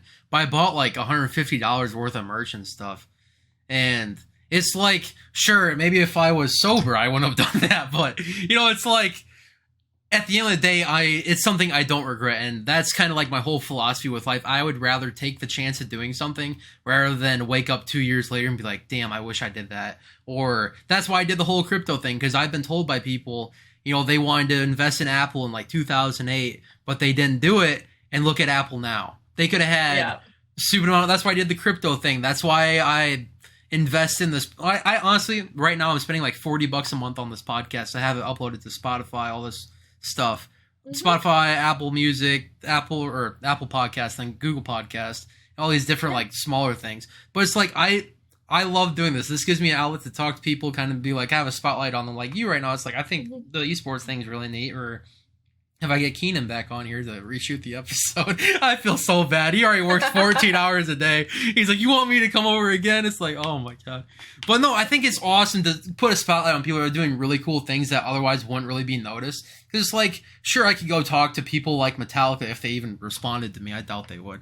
But, you know, it's like, I could just put the spotlight on people who are already really well known. But I like just showing people off. It's like, sure, eSport people might know the teams you work for or whatever. That are like really involved in the system, right? It's like, those people are going to know you. But not everyone else is. Like, I didn't even know you did esports until, I didn't even know you played video games until I followed you on Instagram. I'm like, Alyssa plays video games? That's crazy. But I like showing off people that I think are doing something really cool. And now I get to talk to band members that I wouldn't be able to talk to regularly. Like, I saw this band, Signs of the Swarm, twice this year. They opened up for a really popular band, Lorna Shore, this year. And I got to talk to their drummer. I'm like, this is awesome. I talked to him for like 2 hours. Like, this is crazy. You know, he went over to like Malaysia this year. He went over to the UK. All this stuff is people that are legit touring that I get to talk to. I'm like, that's I love that you're doing this. This is such, like, everything you said. It's just such a cool thing to get involved with. Yeah. And I wish, like, when I was in school, like, I had something like this to watch, where you're going and you're meeting people from the community that are doing different career paths. Like, when I was in high school, I was so lost. It took me so long to decide what the heck I wanted to do. Like, I almost didn't go to school at first, like, right out of high school, because I was like, I don't know what's even out there. So this is such a good resource for, like, that community as well. Yeah, no, it's like, this week's episode, I had a buddy reach out to me, and I actually had this really nice online gaming buddy that lives up in Maryland, and he just turned 21, but he's owned like this trash company for like 4 years, 5 years. He's basically, to me, like another Keenan, except dealing with like way more machinery. Like one of his garbage trucks costs like $300,000. But like him and his dad opened this business, and he's doing really good for himself. I'm proud of him. I'm trying to get him on the podcast, but he's like, I don't know yet. I'm like, come on, man. But no, but he reached out to me this week. He's like, I think you should stick with your music thing. I'm like, no, I like putting a spotlight on people. Like, just, music is cool, but I like talking to people and learn. I like learning.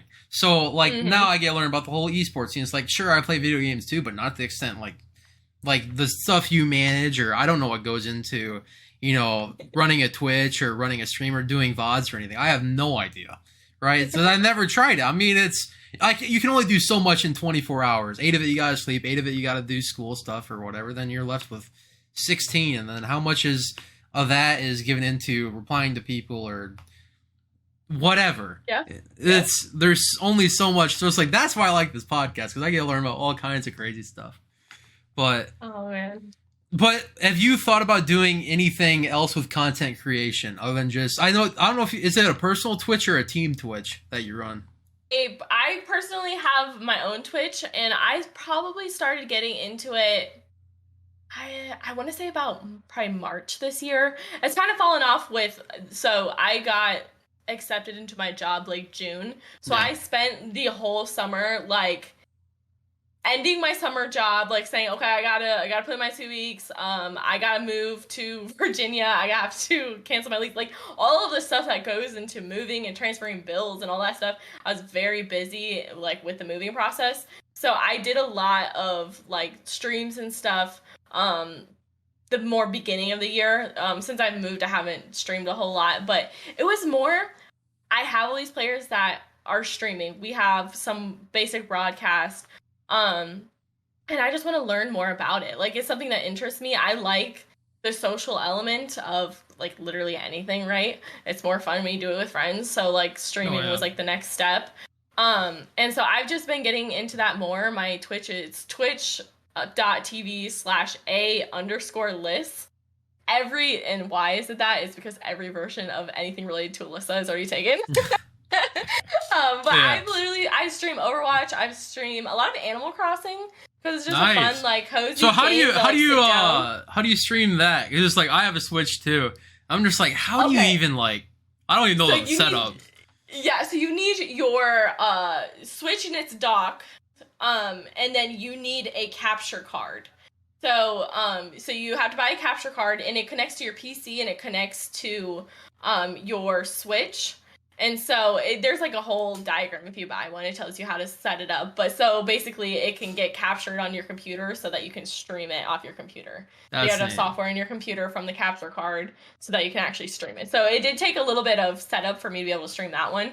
I think I got a capture card for like my birthday or something like that. Because I was like, I want to try this. But because previously I was only streaming Overwatch. Actually, I think one of my first streams I had participated in it was called the Overwatch Empowerment Cup, and it was a women's only Overwatch tournament, which is interesting. That is interesting. And anything you say is women's only in esports gets a little bit of flack from from people, and I've always been kind of in the middle. Like, I don't feel like esports has to be like a men's and a women's thing, right? Because it's in esports, there's not like a biological difference, like as it would maybe like in baseball or football or something like that. At like, least not yet, like, where separated. There's been like studies and stuff. Because like now, it's like it's a new thing. It's like no one really knows like if the development with reflexes or stuff like that. But there's conversations about that, and I think right now the more differences, like the bigger differences, are like people like my age. Video games weren't really promoted to people like me, like especially these competitive like FPS games. Like Call of Duty is not marketed for women. Like no, like these big games that are popular like CS:GO was not marketed to me as like a young girl. But now you see games kind of changing, and like you have different opportunities and whatnot. So I think that's going to change. But so all the people my age, it's a little bit harder to get into esports because like you're competing with these guys who have played these games for 12, 15 years, right? Yeah. So having these women's tournaments, I think, shows girls that like you can get in here and do this too. So I'm a fan of them for that element of maybe people that wouldn't normally participate feel more welcomed. And so they had like this whole Overwatch Empowerment Cup. It was for women and or I think like non-binary, anybody that was kind of like a marginalized gender basically in esports could compete in this. And that was one of the first streams I did, and I played all weekend. I swear I like played 8 hours like Saturday and Sunday. And this was just like a ragtag team that we put together like 2 weeks before. They like announced it, and there was like a channel in a Discord, and it was like, if you're looking for a team, post in it. And it was actually crazy. There were like thousands of messages in here of girls that just wanted to join, maybe not thousands, maybe hundreds, of people that just wanted to join teams but didn't have a team because that wasn't something that they really saw an opportunity to do. And I joined this team called the Noble Troop, and it was just it was like half of a collegiate team, like a couple players that knew each other, and then just took on a bunch of random people. And we scrimmed for like 2 weeks, and we ended up, it was ran, I believe, like a Swiss bracket. That's like a whole nother conversation, but you end up like, you play all these different people that have a similar win-loss ratio to you. So if you like won a game and lost a game, you play another person that won a game and lost a game. And so we ended up playing, and the second day we got put in, so there's like an upper bracket and a lower bracket. We ended up getting put in the lower bracket, and we actually ended up winning. So we kind of took like not really like the second place, but we won the lower bracket. And like doing that on stream and like having people like cheer me on throughout the day, it was so cool. Like, the experience of the tournament was just cool, but then I had these people saying, oh my gosh, like, you guys have been doing great, like, keep going, like, this is awesome, this is grand finals. It was such a fun experience, and ever since I streamed that, I was like, okay, this is just fun, I want to get into it. And so it's more of like just like a side, like something I do as a hobby, but it's so much fun to just invite your friends and stuff into what you're doing. Yeah, no, I think streaming's awesome. And personally, I would love if you did stream more, or like at least advertise it on your Instagram. And eventually what I want to do with my Unplugged Unmuted Instagram is kind of turn it into kind of more or less than like a bot account. So it's like if someone like you posts like, hey, I'm live on Twitch right now, go stop on by, then I would have a script set up automatically like, oh, share that to my story, and then everyone that's following me would be like, oh, hey, Alyssa's live on Twitch. That's or cool. like if a band I had on is like, hey, we have a new single out now, and then I just automatically share that to my story. So I want kind of not that I want to really do the work, but I'll like set up the work to be done automatically, but to kind of be like a central hub for like people that are on the podcast. So it's like by being on the podcast, you kind of have an automated marketing bot for yourself. Cool. So it's like, yeah, I still have yet to figure out how to do it. I saw this guy on GitHub made how to make my girlfriend not hate me, and just automatically liked her Instagram pictures when she posted them. I'm like, dude, that's awesome. Funny. And then it, like, I think it even commented like a heart emoji or something that said love you or something. Just something, he's like, I don't even care about Instagram, but you know, she's gonna chew me out if I don't do it. So that's so funny. Yeah, that's like similar to like the host feature on Twitch, but that's only on Twitch, and I think they're getting rid of that anyway. So that's very interesting. That's a good idea. Yeah. I probably promote everything I'm doing, I promote the most on my Twitter. And that's at Alyssa Duran 00. Twitter's kind of used as like the central hub for esports talk and promotion and stuff. So I have like my professional Twitter. I post like what I do on there too. But that's where like the most information about what I'm doing goes out on.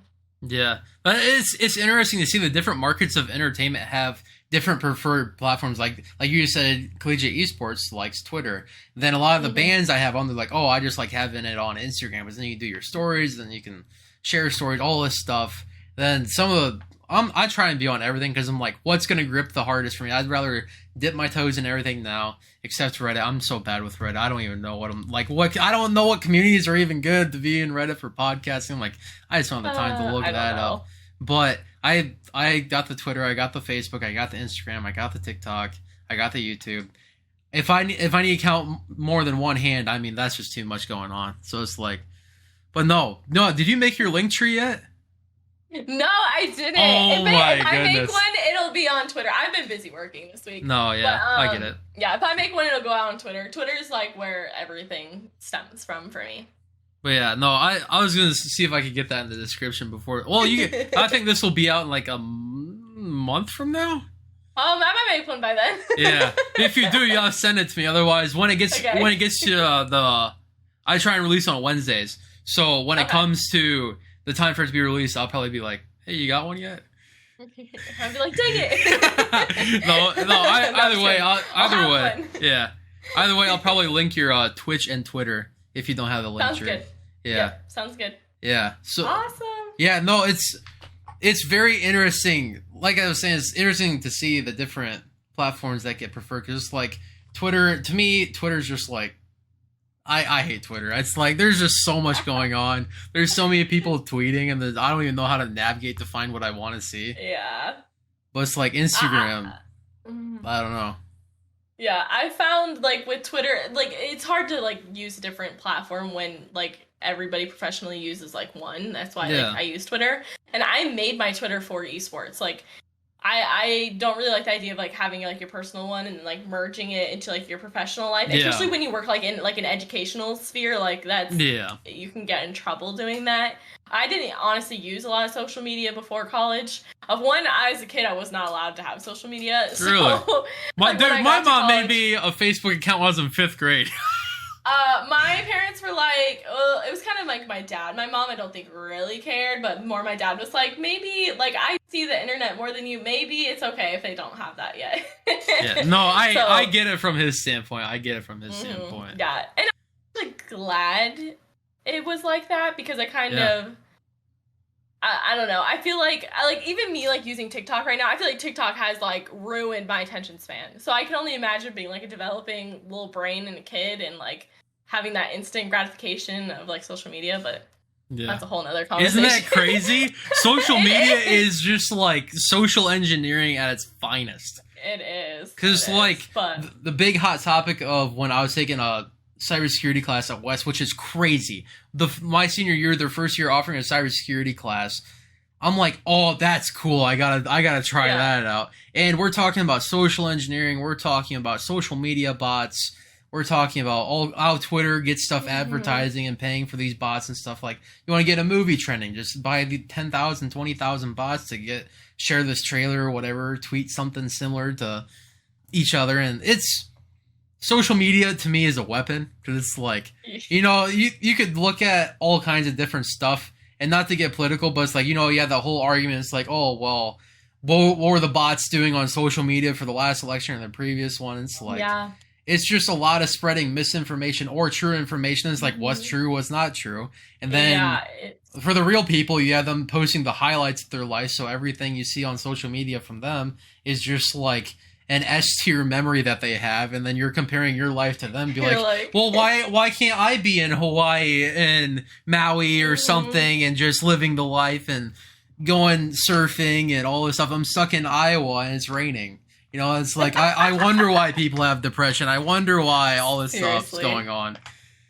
It's sad, but I'm happy society is realizing that social media is not the greatest thing to ever come out. Granted, I wish it was. That's why I'm trying to use it now to like be like, hey, here's my podcast. Use it for something useful. Or like you probably be like, hey, we're having a show tonight on this Twitch or whatever, and that's why useful. I've liked Twitter. Yeah, so I've liked having like a purpose for my social media. So I'm not just like brain dump and just like I feel like it's very easy. Like when you see people like oversharing is like the most easy thing to do on social media, right?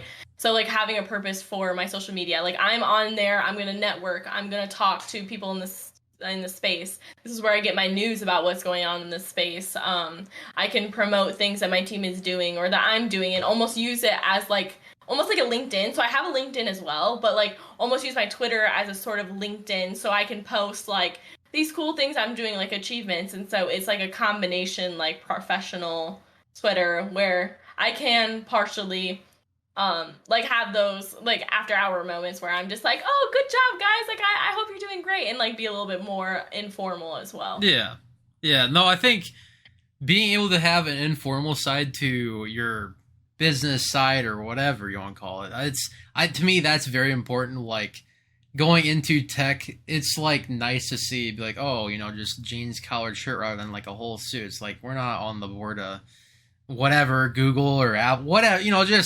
I don't think suits, I hate suits, right? It's just like, I had to get one for career fair at college and stuff, but it's like, to me, a suit doesn't make you smarter. A suit doesn't make you more knowledgeable on a topic than someone in just, a hoodie and sweatpants. That if I were to ever create my own business, I'm going to be like, damn it, if you show up in a suit, you're fired. That's end of story. Oh my gosh, that was one of the things I hated about teaching was I was like, I have to wear like dress pants and like nice shirts, like button-up shirts and stuff. And I'm like, I'm working with kids. I'm running around a classroom and my feet hurt. Like, why do I have to wear tight dress pants? I can teach them in anything more comfortable.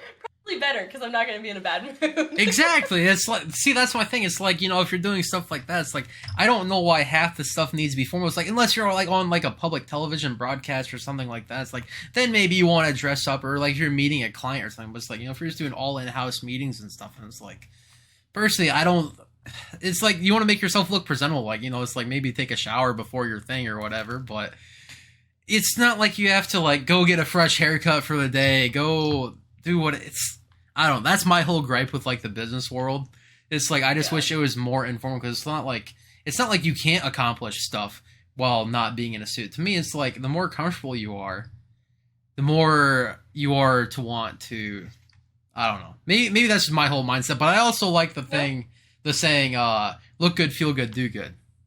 Yeah. I was like, as long as it's not like inappropriate or something, like who cares?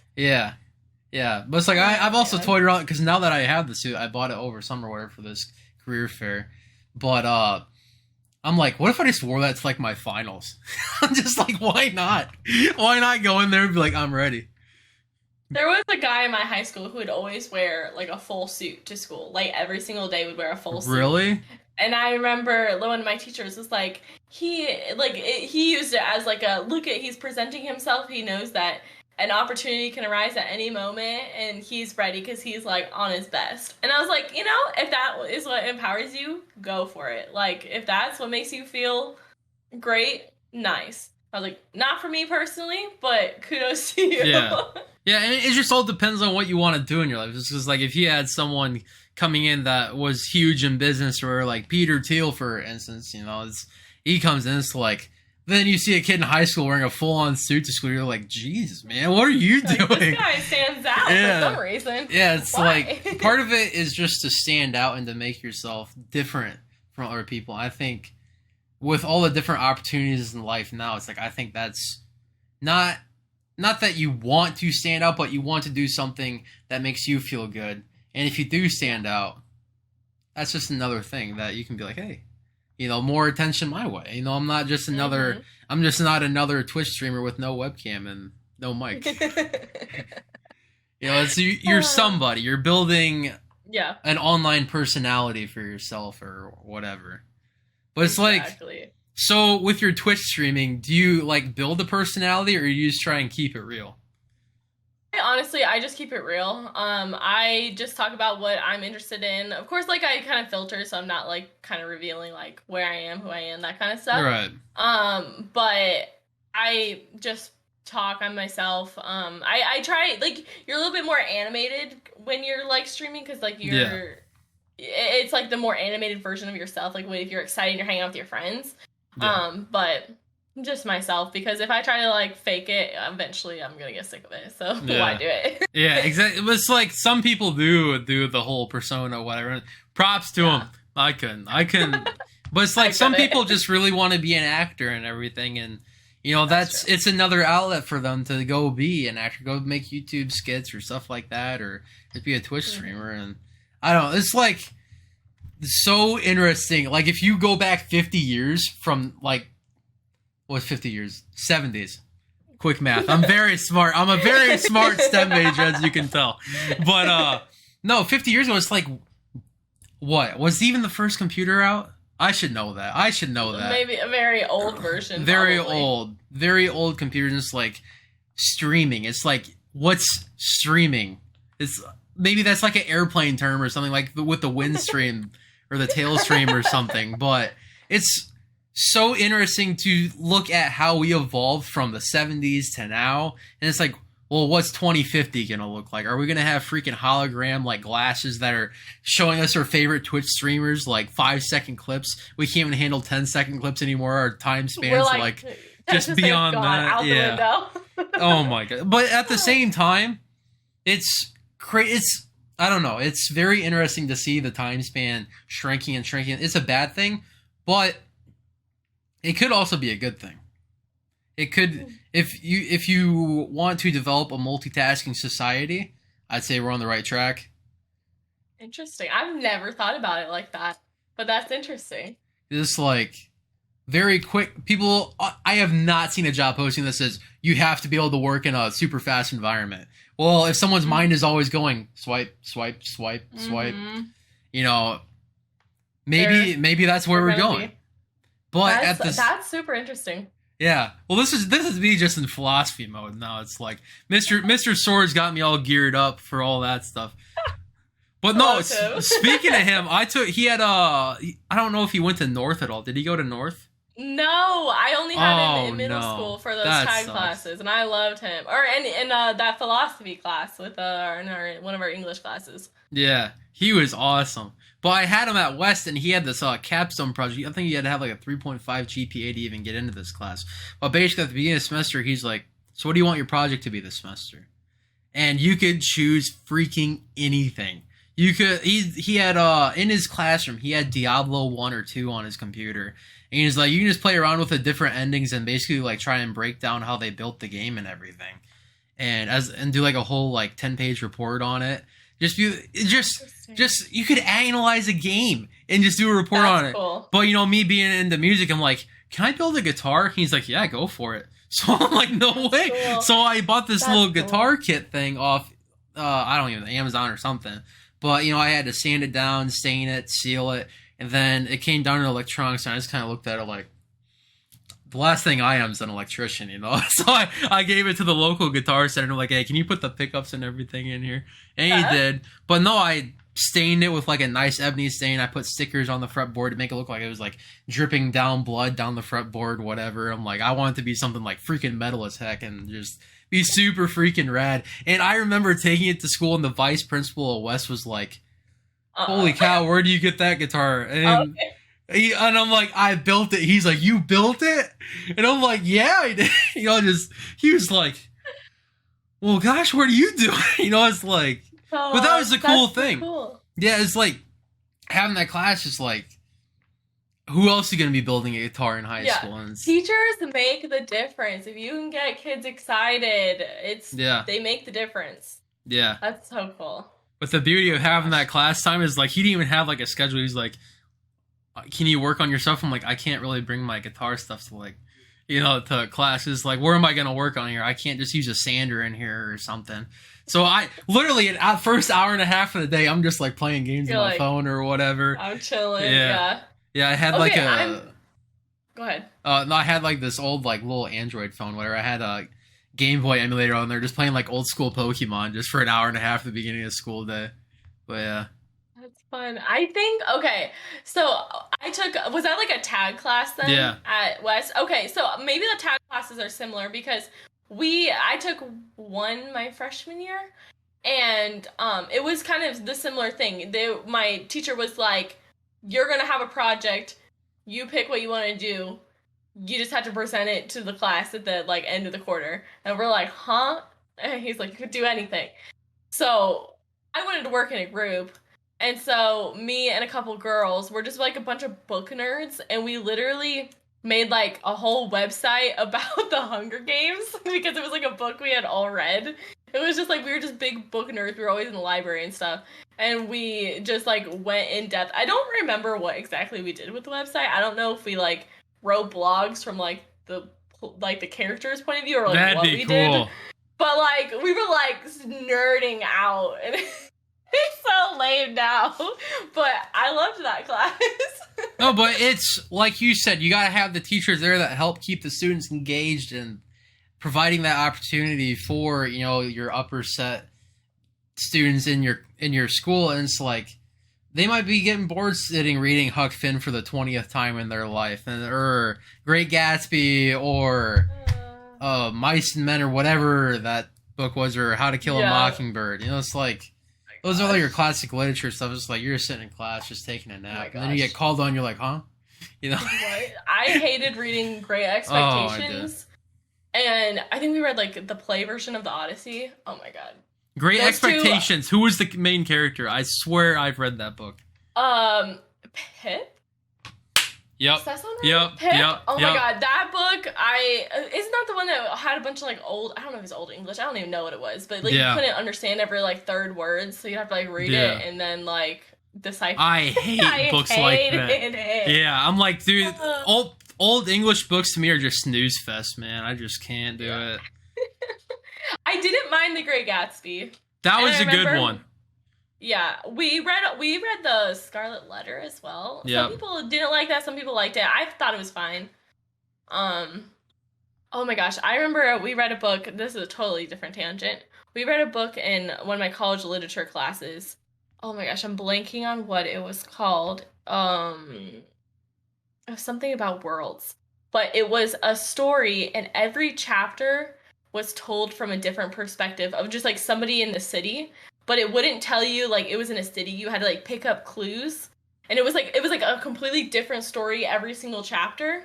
But then the last chapter, you see how it all like came together and how like this group of people were these That's people in the city and this guy, and it was like super subtle. So we thought we were almost reading short stories the whole book, and then at the end we're like, wait, like that item was referenced in this chapter, and then we like started putting together the connections. It was like the coolest book I've read.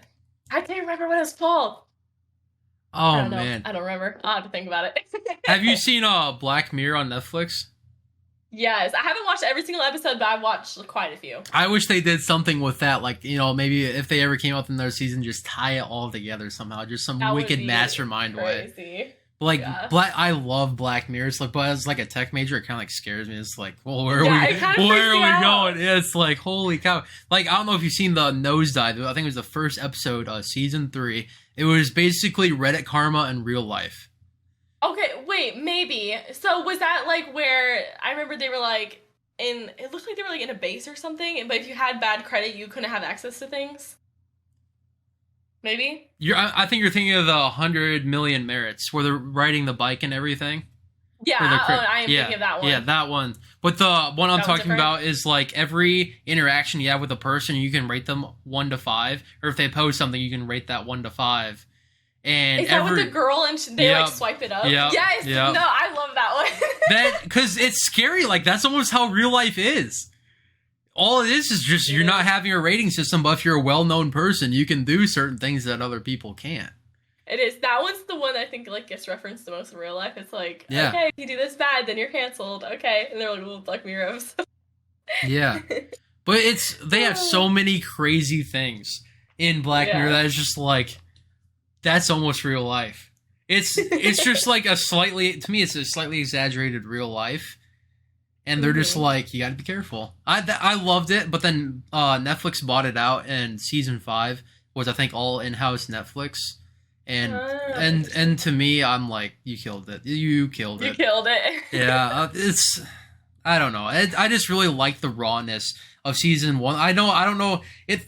I won't say exactly what it was on. Well, the topic, but national anthem. It had to deal with the prime minister. I don't know if you... Okay, was that the first episode? I'll just say it was the pig episode. Yeah, no, I could not finish that. It was gross. It was gross, but at the same time, it's something that could so very realistically happen. Yeah, it's like, it's so weird, like every Black Mirror episode is like that. It's like, all this stuff seems like so out of pocket, like this would never happen, but then they show you like the steps, and you're like, some of that stuff is kind of similar to things that are going on now, but they just like take it to like worst case scenario. Oh yeah. But it's like, could that happen? If it goes bad enough, that could happen. I know. Yeah, it was. I don't want to go in too much on that one because that's kind of like probably their worst psychological episode. But another one I liked was Men Against Fire. It was the army one where they were fighting the aliens. Oh, I don't think I saw that one. So basically, they put a chip in every soldier, like on both sides, and basically had the enemy disguised as like an alien or whatever. So it was like this freaky thing looking from like Left 4 Dead. So you're like, oh shit, you know, I gotta kill that thing before it kills me. And eventually, they figure it out. They make this device that you know you can shine it at a person. And like it's like a EMP device for their little chip in their neck. So then they can see who it really is. And it's like, holy cow, these things are really just people. So then they try and like devise this plan to get the chips defunctioning and everything, or malfunctioning. So it's almost, and how you can relay that to real life is like, you know, not to like harp on like terrible news, but like, you know, the whole Ukraine and Russia thing, you know, it's like people are saying over in Russia they're just spreading propaganda that Ukraine are just terrible people and we gotta do this. Then, you know, you heard on the news like people in Russia don't even know why they're fighting Ukraine, and then Putin's trying to do this whole story thing, and it's crazy. It's like they're just trying to do in-house propaganda to get their people riled up to go kill these other people because the world leaders are angry at one another. They get greedy.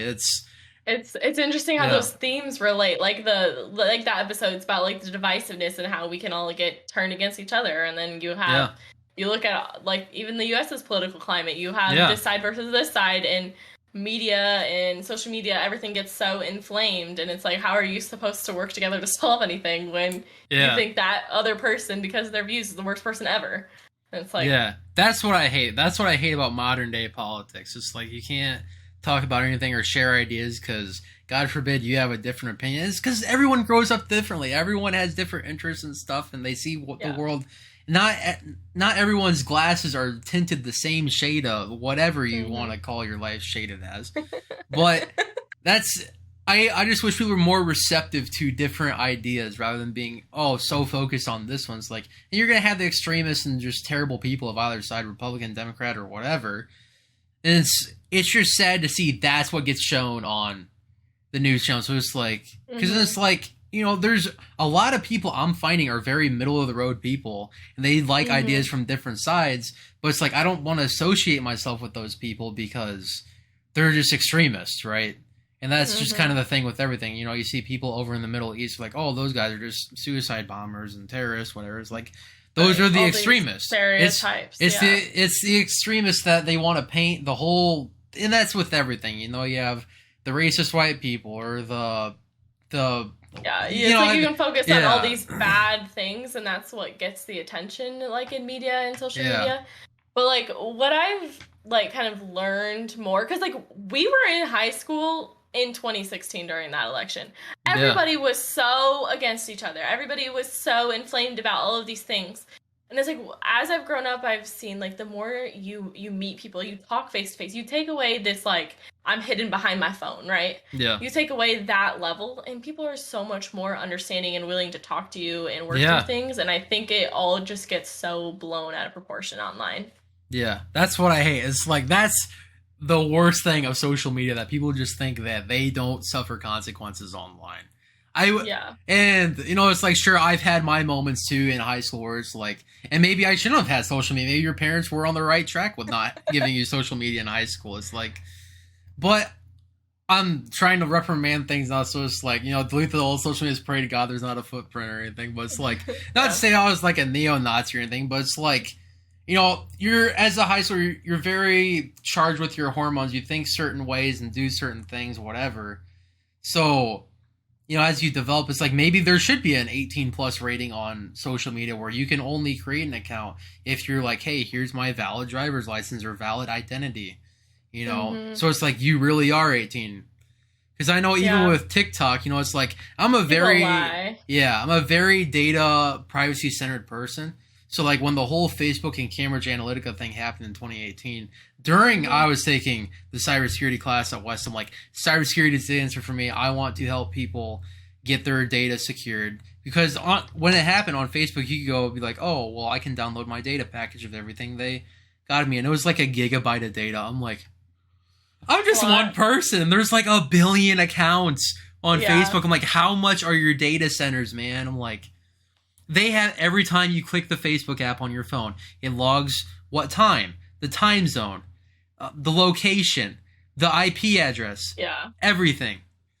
It's like there's a documentary on Netflix that talks about, it's like social media is slowly killing us or something like that, and it talks about like selling your data, and some documentary a little like, I think a little extreme, but like just showing people that like how like your information is sold is like very eye-opening and almost scary.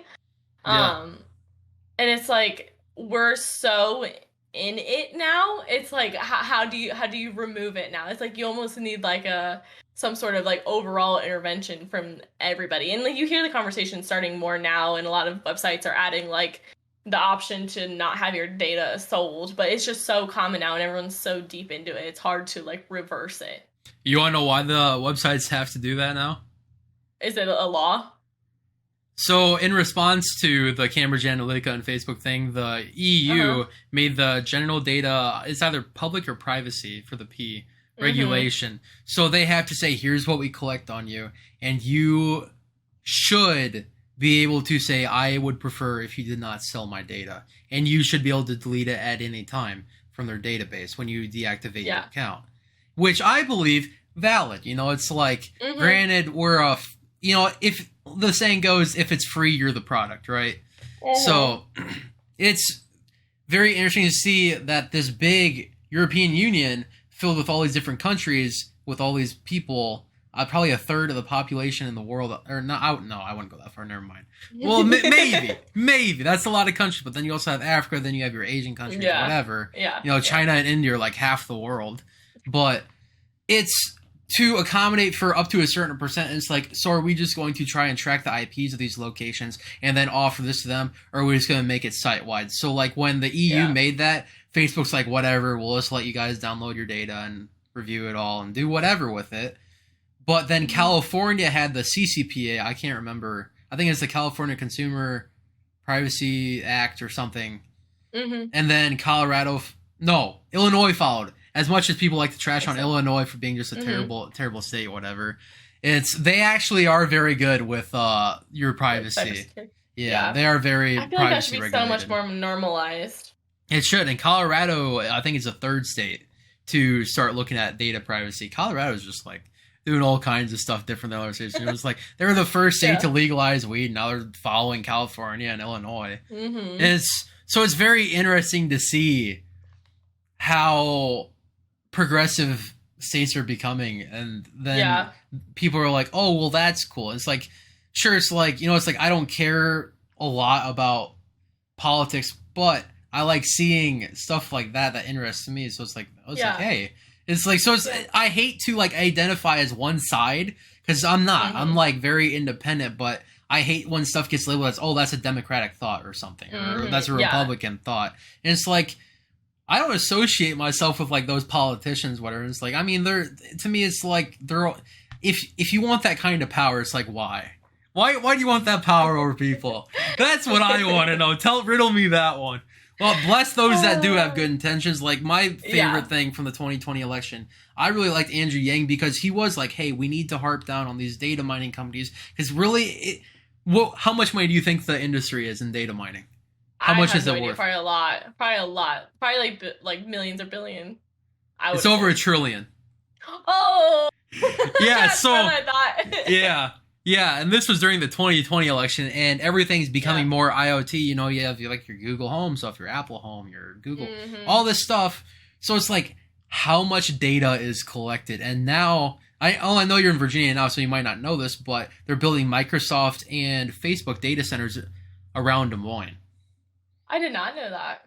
Because it's cheaper land property taxes for them. Yeah, probably. Yeah. That's interesting. That's cheaper taxes. I guess the taxes make sense. I feel like every bit of land in Iowa is owned by somebody because all of it is good farming ground. So it's interesting that they chose Iowa. It is the cheapest, I think. I want to say, generally, well, I don't know if you knew this, but the Quad Cities is like in the top 10 cheapest places to live in the United States. That. Yeah, it's awesome. That's why I love being from there. It's like, I feel like I'm already at home, you know? It's like, I don't feel like I'm moving to a poor place. I mean, even you have places like Bettendorf that still look very nice. Yeah. But, I don't know, I even heard like Bettendorf and PV are going downhill kind of like with their school system. But I have heard that actually. Yeah. That's like one of the biggest like misconceptions like moving to Virginia is everyone just assumes I'm like from some small like super small town, which like the town that we went to school in kind of is that. Yeah. But like I grew up in like the Quad Cities and the population's like 100,000. The town I'm in now has like 20,000. And they just assume that I'm like from this small town, never experienced like anything. And I'm like, no, it's It's not. I'm not just some farm kid that's been running around the fields of Iowa my whole life. Like, I've experienced more than that. Yeah, it's crazy because it's like, well, when you tell people like where you're from, what do you say? Because I usually just say Davenport. I say like Quad Cities. Well, probably as you get further out that way, you're probably like, oh, Quad Cities. It's a bigger name. Quad than Cities Davenport. is more recognized if you're from farther away. Yeah. So I usually say that, and then most people around here have no idea what that is. So I'm just like, I was on the border between like Iowa, Illinois, on the Mississippi River. Yeah. So at some point, I'm just gonna start saying I'm from the nose of Iowa, the nostril, exactly. Yeah, that's the little nostril. Yeah. Yeah, it's like that's such a good way to landmark it. It's like that's almost perfect. The little nostril. Yeah. That's perfect. I remember learning that in school and being like, ew, that's gross. Yeah. Well, it's like, then we have, oh my God, I am terrible. Is it Arkansas or Missouri below us? It's Missouri. Missouri. Us. Why am I saying us? Me. Not you anymore. Used to be you. Anymore. Yeah. Arkansas. Oh God. Yeah. My geography's terrible. I am like. You need to pull up a map. Yeah. Are you talking about like the state? Yeah, I'm like trying to figure out like. Yeah, I'm trying to, because So it's Iowa, Missouri. Is it Arkansas below that? Yeah, Arkansas, then Louisiana. Okay. Because, yeah, I know it's just, like, built like a person, like the Like, they're looking, like, sideways. Yeah. I always thought that was... Louisiana the boot. I just always thought that was interesting, like, how did that even happen? You know, it's like, do you think that was, like, an intentional design or what? No, I feel like some teacher probably went to teach kids about the states and then realized that shape looks like a person. And they're like, hey, yeah. If I had to guess. Yeah. I think that's interesting. Do you think that'd be something you'd probably do in your elementary classes? Be like, hey. Yeah, it definitely sounds like something a teacher came up with. Yeah. So, with the esports, are you happy with how your education turned out, or do you almost wish you could go back and get a different degree? Really like that I have the education background. I feel like I learned a lot of transferable skills. Now, some of the more technical skills that I have, I feel like I'm not going to use much unless I go back into education. Like, I can teach a kid that doesn't know how to read. And I know every single step in symptom and sign, and I know all of that. And that's like, I'm not teaching anybody how to read anytime soon. But I like that I have the education, how to teach, how to learn stuff.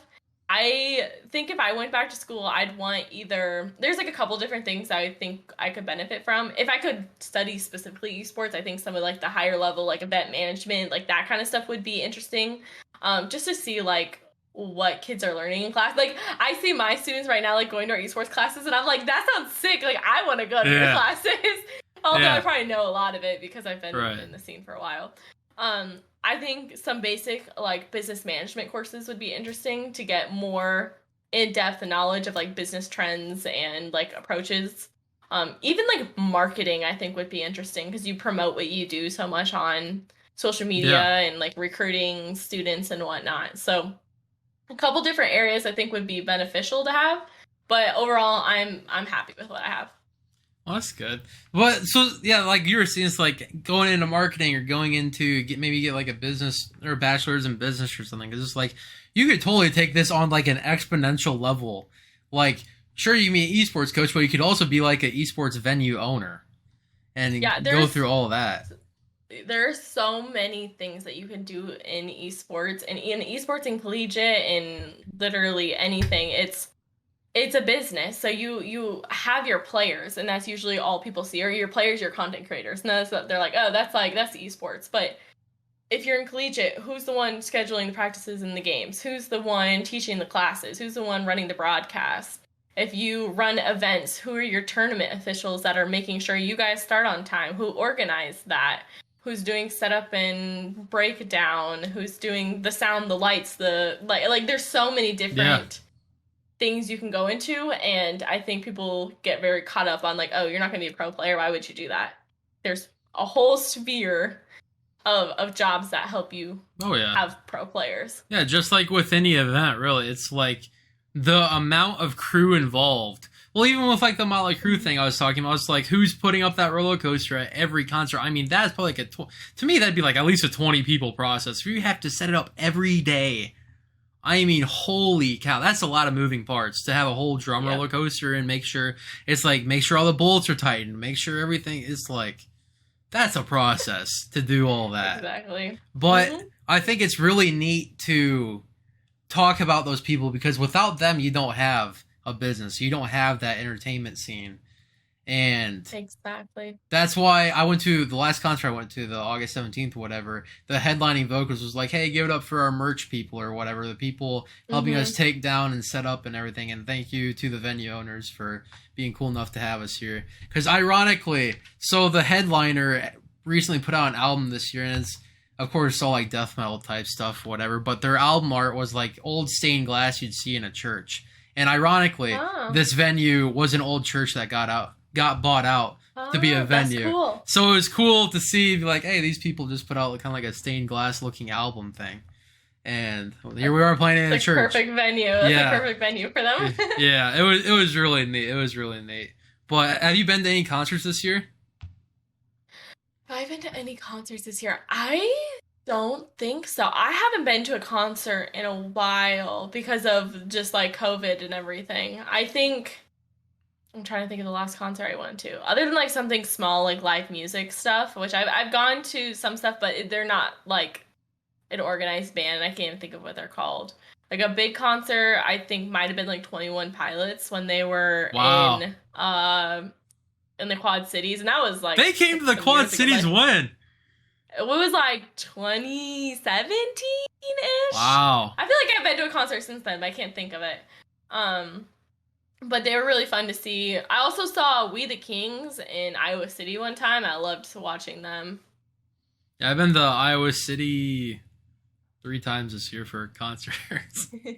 Well, it's all been like heavy metal stuff, but it's cool. They have this like old saloon. It's called Wildwood. It's right off 80. I think it's the one, like the Herbert Hoover Highway, that little exit. But it's like an old saloon, and they have this old school chandelier type thing in there. It's so funny to me. Every time they're playing like some super crazy heavy metal in there, I just look up at the chandelier. It's so stupid.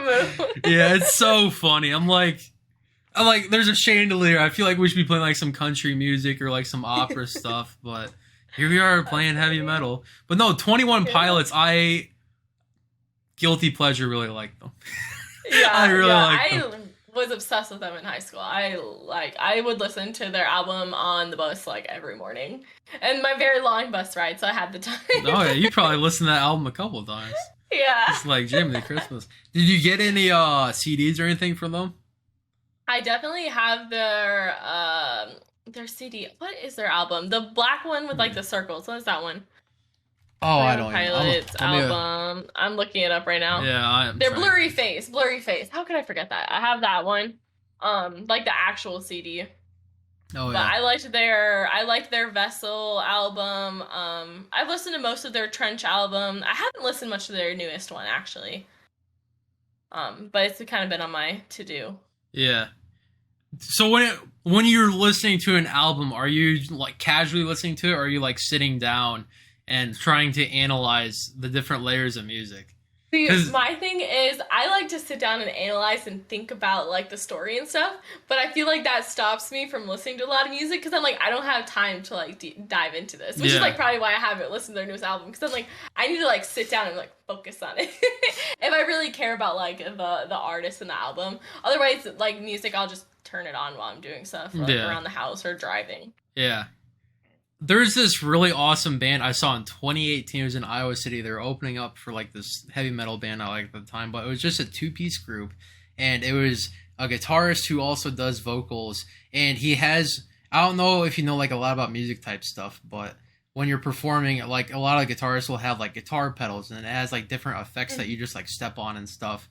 So they make a board of them, and it's just like they're all Velcroed to it, and it's just a whole line. Well, this guy had 2 boards, one for vocal effects and one for guitar effects. So one foot was dedicated for each board. And I'm like, he's doing all kinds of stuff on stage, and comes over, slaps his foot down on a pedal for something real quick, slaps it off just for this little section. And then the drummer is just banging all kinds of stuff. And but he had like this octaver, the guitarist did, so you could have the bass sound without having a bass on stage. And I thought that was just really neat. And he had like these different like echo stutter effects for the vocals. And I'm like, how are you recreating a studio environment in a live venue? That is so cool. Yeah, I don't know if he was drunk or something, because I just remember one time he just hawked his guitar up like the rafters and it was like trying to catch it. I'm like, holy moly, this guy's just putting on a performance. Gosh. And at the end, he looped this thing, just like this one measure of a song or two measures something. And their outro is the guitarist, he flips his guitar around, it has duct taped thanks on the back of it, sets that down in like this little guitar stand, and slowly starts breaking down the drum set piece by piece while the drummer's doing a drum solo. So he's getting more and more concise with, you know, what he has to do, and eventually it's just him and a snare drum. So, you know, he takes away the kick, he takes away the crash, the hi-hat, the toms, and then it's just a snare at the end, and it's just like some marching band stuff at the end. And I'm like, that's really neat, man. That is really cool. Yeah, and the beauty of it is fun to watch. Oh, it was awesome. And it's totally like, you know how the drummer's usually in the back and then you have your other people in the front. No, the drummer's facing the vocalist. So like the vocalist on the left side and then the drummer's on the right, and they face each other. I'm like, that's really neat. It was such a totally cool way to see music presented live. That is really cool. It's fun to see people like passionate about that and like make it an art and make it a show. It's like those live shows that people put in that much effort into are like so much more fun to watch. Like the 21 Pilots concert was a show, and I loved watching it because they had so much going on. I grew up, we live in Iowa. We watch these country artists, and you go to the fair and you watch these country artists, and they have their guitar, and it's like the total stereotype. They have their guitar, they have their mic, and they sit there and they strum and they sing, and that's it. Yeah. And so like going to a different genre, and I'm like, whoa, look at they like do stuff for us. It's a whole show, yeah. It's amazing. That's kind of the beauty of it, you know. Again, to go to the Tax Slayer Center, iWireless, whatever you want to call it, and I don't even think it's called the Tax Slayer anymore. To me it's iWireless, but. Anyways, it's cool to see the different performances that people put on, because at the end of the day, music is art, and how they want to present that music live, it's like I could play Motley Crue stuff live and have a whole different vision for how it's supposed to look live, or you could do 21 Pilots live and have a whole different, with your LED screens, have whole different, little GIFs playing, or however they do it, or add fireworks to the show or something. Like Motley, I swear to God, or sorry. I swear that Motley Crue had like sticks of dynamite going off at the end of the show. I'm like, it's so loud in here. It was just like my parents were sitting next. My mom was. I'm like, give me it. Just like freak. I was like 14 at the time. I'm like, this is awesome. This is what I want to do. But it's like, holy cow, how's this not a fire hazard? I mean, it was so loud. That sounds like a fire hazard. Yeah, it was ridiculous, but just seeing. That's a memory I'm never going to forget, and providing that memory for people is probably one of the most satisfying feelings ever. It's, like for you, it's like you really like that 21 Pilots thing, and yeah, it's crazy. Here I still want to go to a concert. Another one. You should go to more concerts. That's been like my best mental health thing ever. I really like I like spending money for like experiences. So like for a concert, that's like the same thing. That's like your like experience. I really like traveling. I like going different places and learning about different people and seeing like what they like. Why are they the way they are? And so I've traveled a lot more like in college than I did like growing up, because obviously like I'm working now, I have money and stuff. Right. Not like some money. I'm not gonna say I'm like rich, but I could spend a couple $100s on a plane ticket and just see where we go. Yeah. And I've enjoyed that a lot. No, yeah, it's as you grow up, you get to do more things and stuff. Like I don't know if you remember Parker from Bluegrass and Wolcott, but like his uncle was more fortunate than his parents were, so it was like, hey, let's go down to the Ozarks, go out on the lake for the weekend or whatever, or hey, I'll take you out to my vacation home in Hawaii, and you gotta learn how to surf and stuff. And that's so cool. Yeah, then he's like, Parker was like, in high school he's like, I want to be like a surf coach and go down and live in Hawaii and do all this stuff. That's cool. Yeah, Yeah, I don't know if it ever worked out for him. Just yeah, I haven't heard about him in a while either. Yeah, he was like my best friend like K through like 12th grade. Yeah, you guys were close. Yeah, we were really close. We hung out a lot and all kinds of stuff. But Aww. yeah, I don't know what he's up to anymore. Just because like there's like a little, I think his uncle just kind of like, I don't know, he turned out to kind of like be shady or whatever. So I don't know what happened there, but life happens. Life happens. But yeah, if you could go anywhere in the world to travel, where are you going? Money is not a limiting factor. I have always, okay, there's two. I would either go to Greece or I would go to Japan. Those are two places that I've really wanted to go and just explore. Like, you see it, like I've seen it on social media and stuff, but I just feel like the ways of life are so different than how they are in the US. And I think it would be like a super big learning experience. And so I would love to go to either of those places. I think the cultural food would be like the thing I travel for. So it's like going over to Japan and having all the crazy sushi and stuff and all the sushi bars. It's great. Like, now we're talking my language too. It's like personally, I'm not like a huge anime fan. It's like I know that like kind of derived from Japan or all the Asian countries, but the food is what gets me. It's like I feel like most of the people I talk to, they're like, I want to go to Japan. It's like, okay, anime, but it's like I've watched like a couple anime, but it's not even like I'm not like big into it. But it's like the food, the culture, the history, like that all like super interests me. So I would love to go, and it just looks pretty from what I've seen. So yeah, and I'm kind of like a military nerd where like I like watching like the military movies and stuff, and not to like be grim or anything, but it's like I think if it's possible to go see like what happened with Nagasaki and Hiroshima, just to see like I don't even know if that's possible to go see them. Or if there's like still radiation over there. I don't know. I'm not sure. I have no idea. I actually went to DC recently, and they have a lot of like the history museums, and I think it was the Smithsonian Museum of American History, and they had photos of that. And oh my gosh, it is so heartbreaking looking at that and learning about it, and it's just like that's something that actually happened. Like, but you learn about it in school and you're young and you're like, okay, like war happens, it's bad. But then like as you grow older, you're like, no, that was like really, really, really bad. Like you compare it to like the more you learn and stuff. And it's just, it's interesting like going back and revisiting like the history you learned in school because you have such a different perspective of it now. Yeah, it is. And it's like, you know, people are like, oh, you guys growing up are just so much softer. And it's like, are we softer or are you guys just meaner? It's like...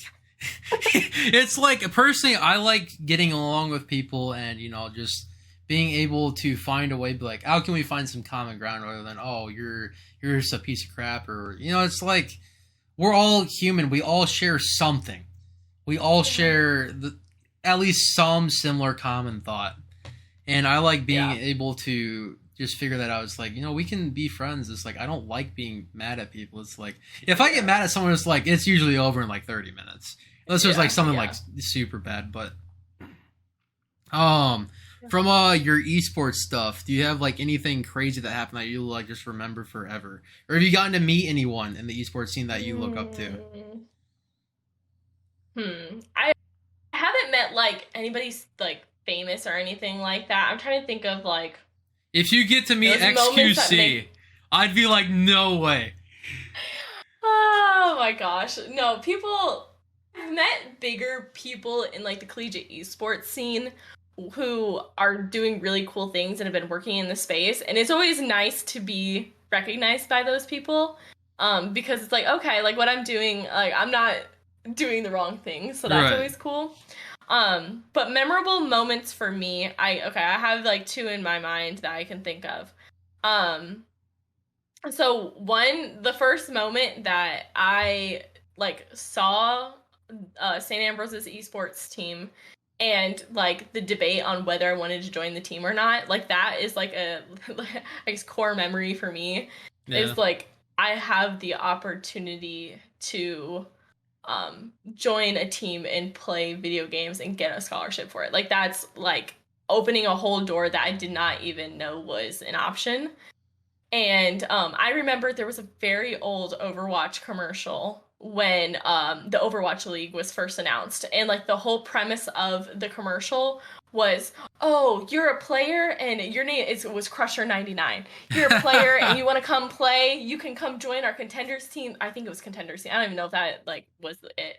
But you can join these teams and then you can work your way up and you can be a pro player and we're going to have a league and you're going to be able to come and compete. And I was like, oh my God, like this is like real sport. This is crazy. And like this is a game that I'm interested in because like esports existed, but it was like something I liked. So seeing that commercial and then seeing collegiate esports and like I walk into like our esports room arena and I'm like, I can do that. Like I'm like the Crusher99 right now. Like that's me. Like I have that opportunity.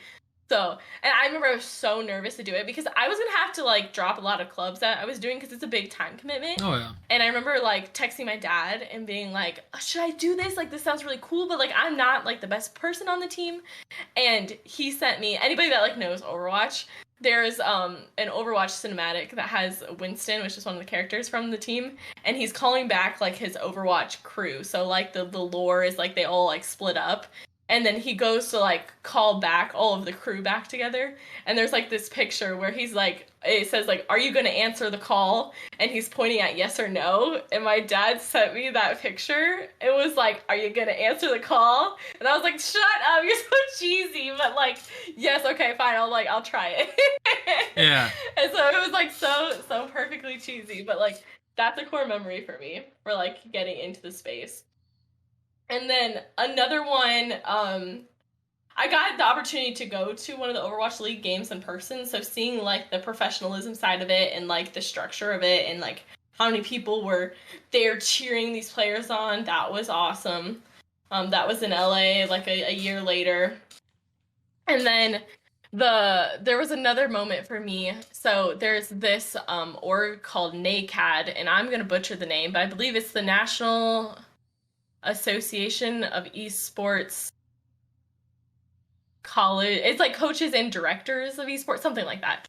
And they run like professional development camps. And I went to one of these within the past year, and I was close to graduating, or maybe already graduated.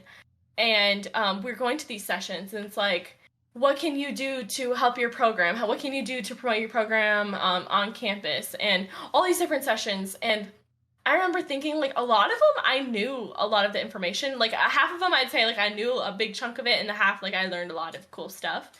But, like, that was kind of, like, reaffirming for me. That I was like, okay, like, I actually, like, do know stuff that's going on here. Like, I'm not, like, completely lost. And I remember one of the program directors talking to me, introduced himself and everything, and he was like, do you want to go in esports? Like, what do you want to do? And I remember saying, like, I think it might be cool, like, be a director or something, but I don't know yet. I'm still, like, exploring my options. And, like, he looked at me and he's like, you could do that if you wanted to. Like, you've been in the scene for a couple of years. And it was one of the first times, like, I sat there and I was like, I could do this. Like, I'm not, like when you're in college and you're, like, exploring these options, you kind of, like, second guess yourself a lot. So I was like, yeah, maybe I could. And that kind of stuck with me. And the next time I saw him, I had already secured this position that I'm in now, and it's a full-time, like, position, everything. And I was like, look at us, look at that progression. Like, I've been able to, like, find that opportunity for myself and, like, go for it, even as scary as it might be. So that was kind of a core moment for me. Yeah. The beauty of it, I really like that story. I like how your dad was like, it's your decision. He was like, so it's like when I wanted to play guitar, and like I said, I love my mom. That was like one disagreement we had. It's like, you know, she's like, oh, you got to go to college and stuff. Understandably so. It's like, I'm going to be getting paid a lot more doing cybersecurity rather than just playing guitar or whatever. But I think it's awesome that your dad was like, not saying yes or no, but was like, well, what do you think is going to be the best option for you? I like, because like, I'm assuming at the point that conversation happened is when you were over 18. So it's like, you are your own person. And so it's like, you have to start learning to make your own decisions rather than being told yes or no by your parents. Can I do this? Can I do that? Oh, no, you can't. Okay. I'll go find something else. You know, it's like, I like that a lot. So did your dad have like a lot of bringing up, well, introducing you to video games and stuff? Yes. So my dad was the gamer of the family. And my dad's side of the family is very nerdy, like into video games, into all like the stereotypical nerdy stuff. And my dad always played video games growing up with his brother, and so he introduced that to me and my brother. I grew up playing World of Warcraft from like literally first grade. I was playing World of Warcraft. So it's funny that you didn't know I played video games, because I was definitely playing video games the entire time that I knew you. But my brother and I shared an account for a while, and we would always get on, and that was our way of playing with our cousins that lived in Nevada. And so we'd get on World of Warcraft and we'd play together. We'd do quests and stuff.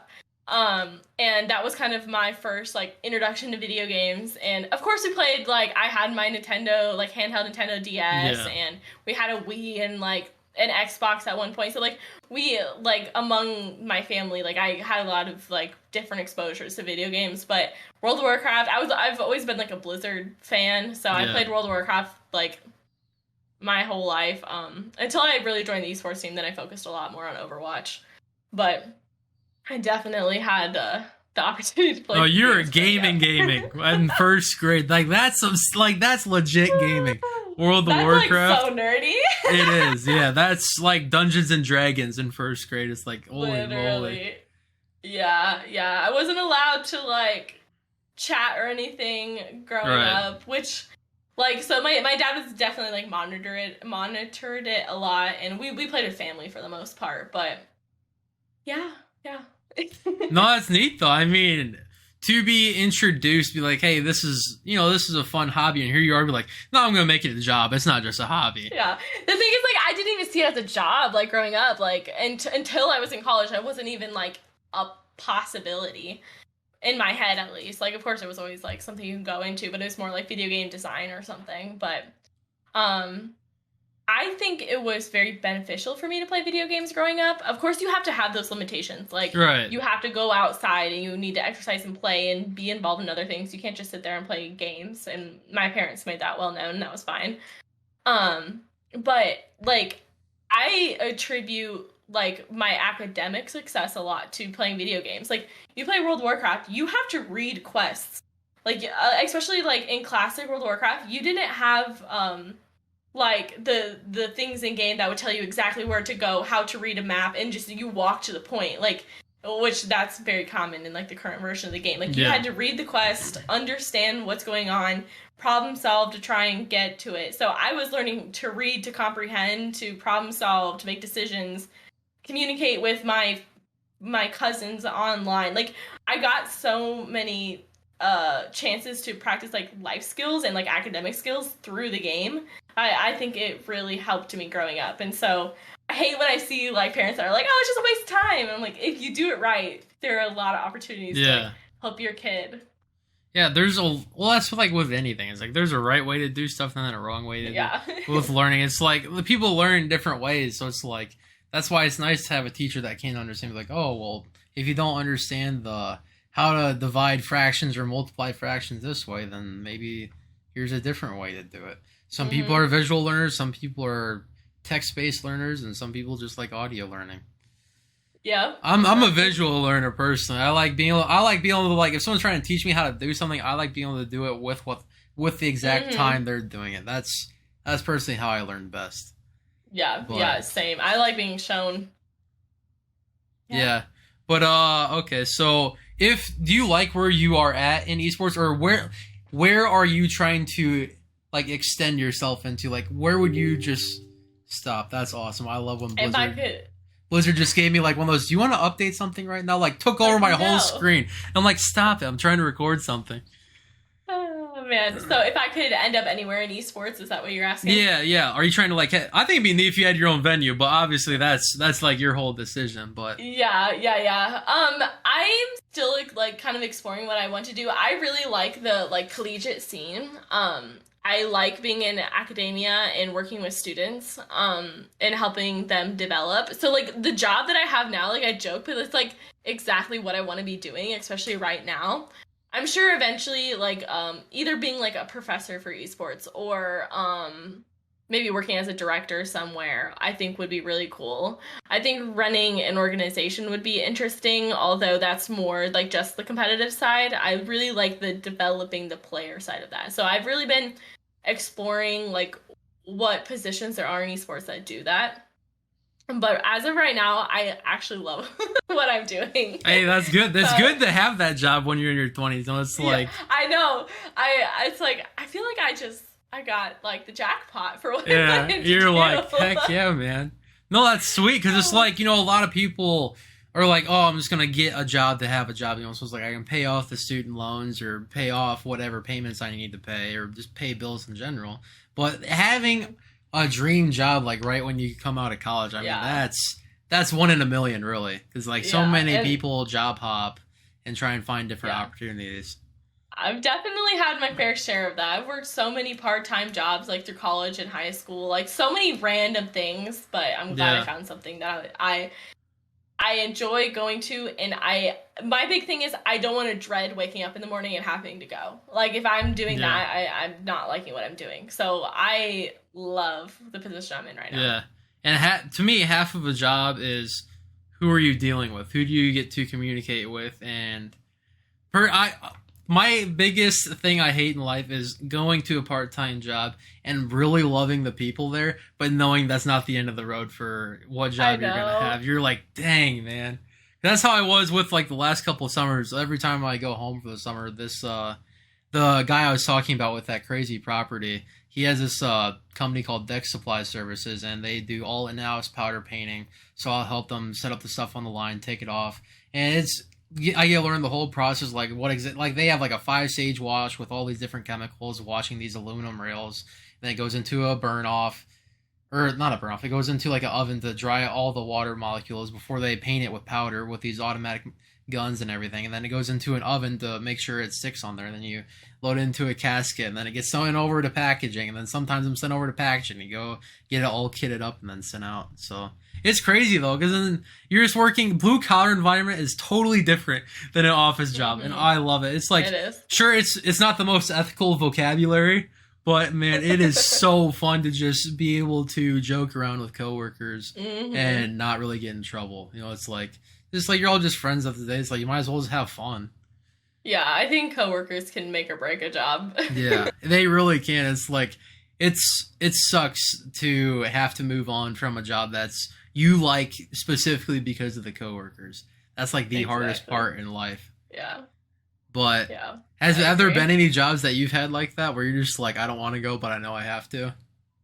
I've not necessarily because of coworkers. Like I've been like pretty fortunate with like the groups I've been able to work with. But I've had aspects of jobs that I have not liked. Like teaching, I love working with students, and like the educational process I am super like interested in. But waking up at 5 a.m. to go teach every morning was exhausting, especially because I was up till 11 p.m. coaching. And then like being in a classroom as a sub, like the kids aren't used to you. And I was fine. I was pretty good with like building a relationship with students like quickly, like trying to show that like I'm here to help you and stuff. And I was good at that. But sometimes like schools right now, especially post-COVID, are so stretched so thin, especially with like behavioral issues. And you're going into a classroom and you don't know these students. And so it was very stressful having to deal with behavioral issues with students and trying to understand them in a day and get to work with them, but also trying to go through the curriculum that the teacher wants. And you might not get the support from the school because 5 other classrooms are having behavioral problems too. And so like post-COVID, like teaching was very hard. Yeah. There's definitely parts I miss, and I love the classroom, but many parts of it made it very difficult to keep going when you're getting paid crumbs, basically. Yeah, it's like little breadcrumbs. Like, you can go buy a loaf of bread after today. Yeah. So that was like something that kind of made me leave the teaching sphere. And then there are some like jobs where it's like you sit at a desk and you just kind of sit there all day. Like those kind of jobs, I'm like too much of an active person to sit there all day. It's that TikTok brain, dude.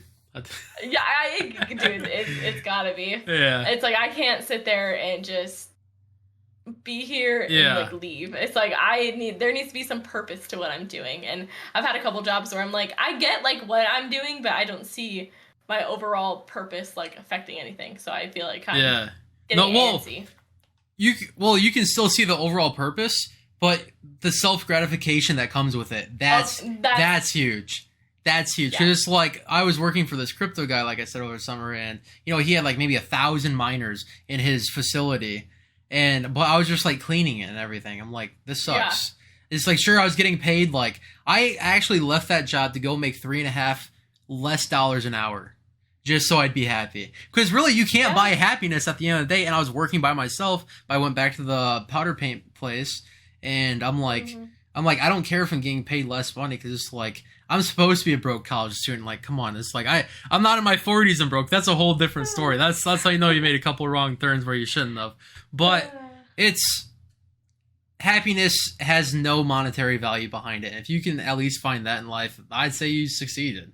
It's not like you can just be a milkman anymore and have a stay-at-home wife or stay-at-home husband to watch the kids or stuff. And the economy's changing a lot, but it's like, hopefully with esports, it's like, hopefully that treats you well, and, you know, you can do everything you want to. I have no idea, and I'm not asking, like, how much you make from it, but it's like, I really hope it is, you know, a very comfortable and living wage, because, like, personally, I love to see new and emerging stuff come out, and because it's like, you know, it's like, I like watching a little football, but it's not like I'm sitting down every day of the week and watching it. I mean, I'll watch the team I like, but it's not like like, if they get beat out of the season, I'm like, all right, well, I guess I'll watch it again next year.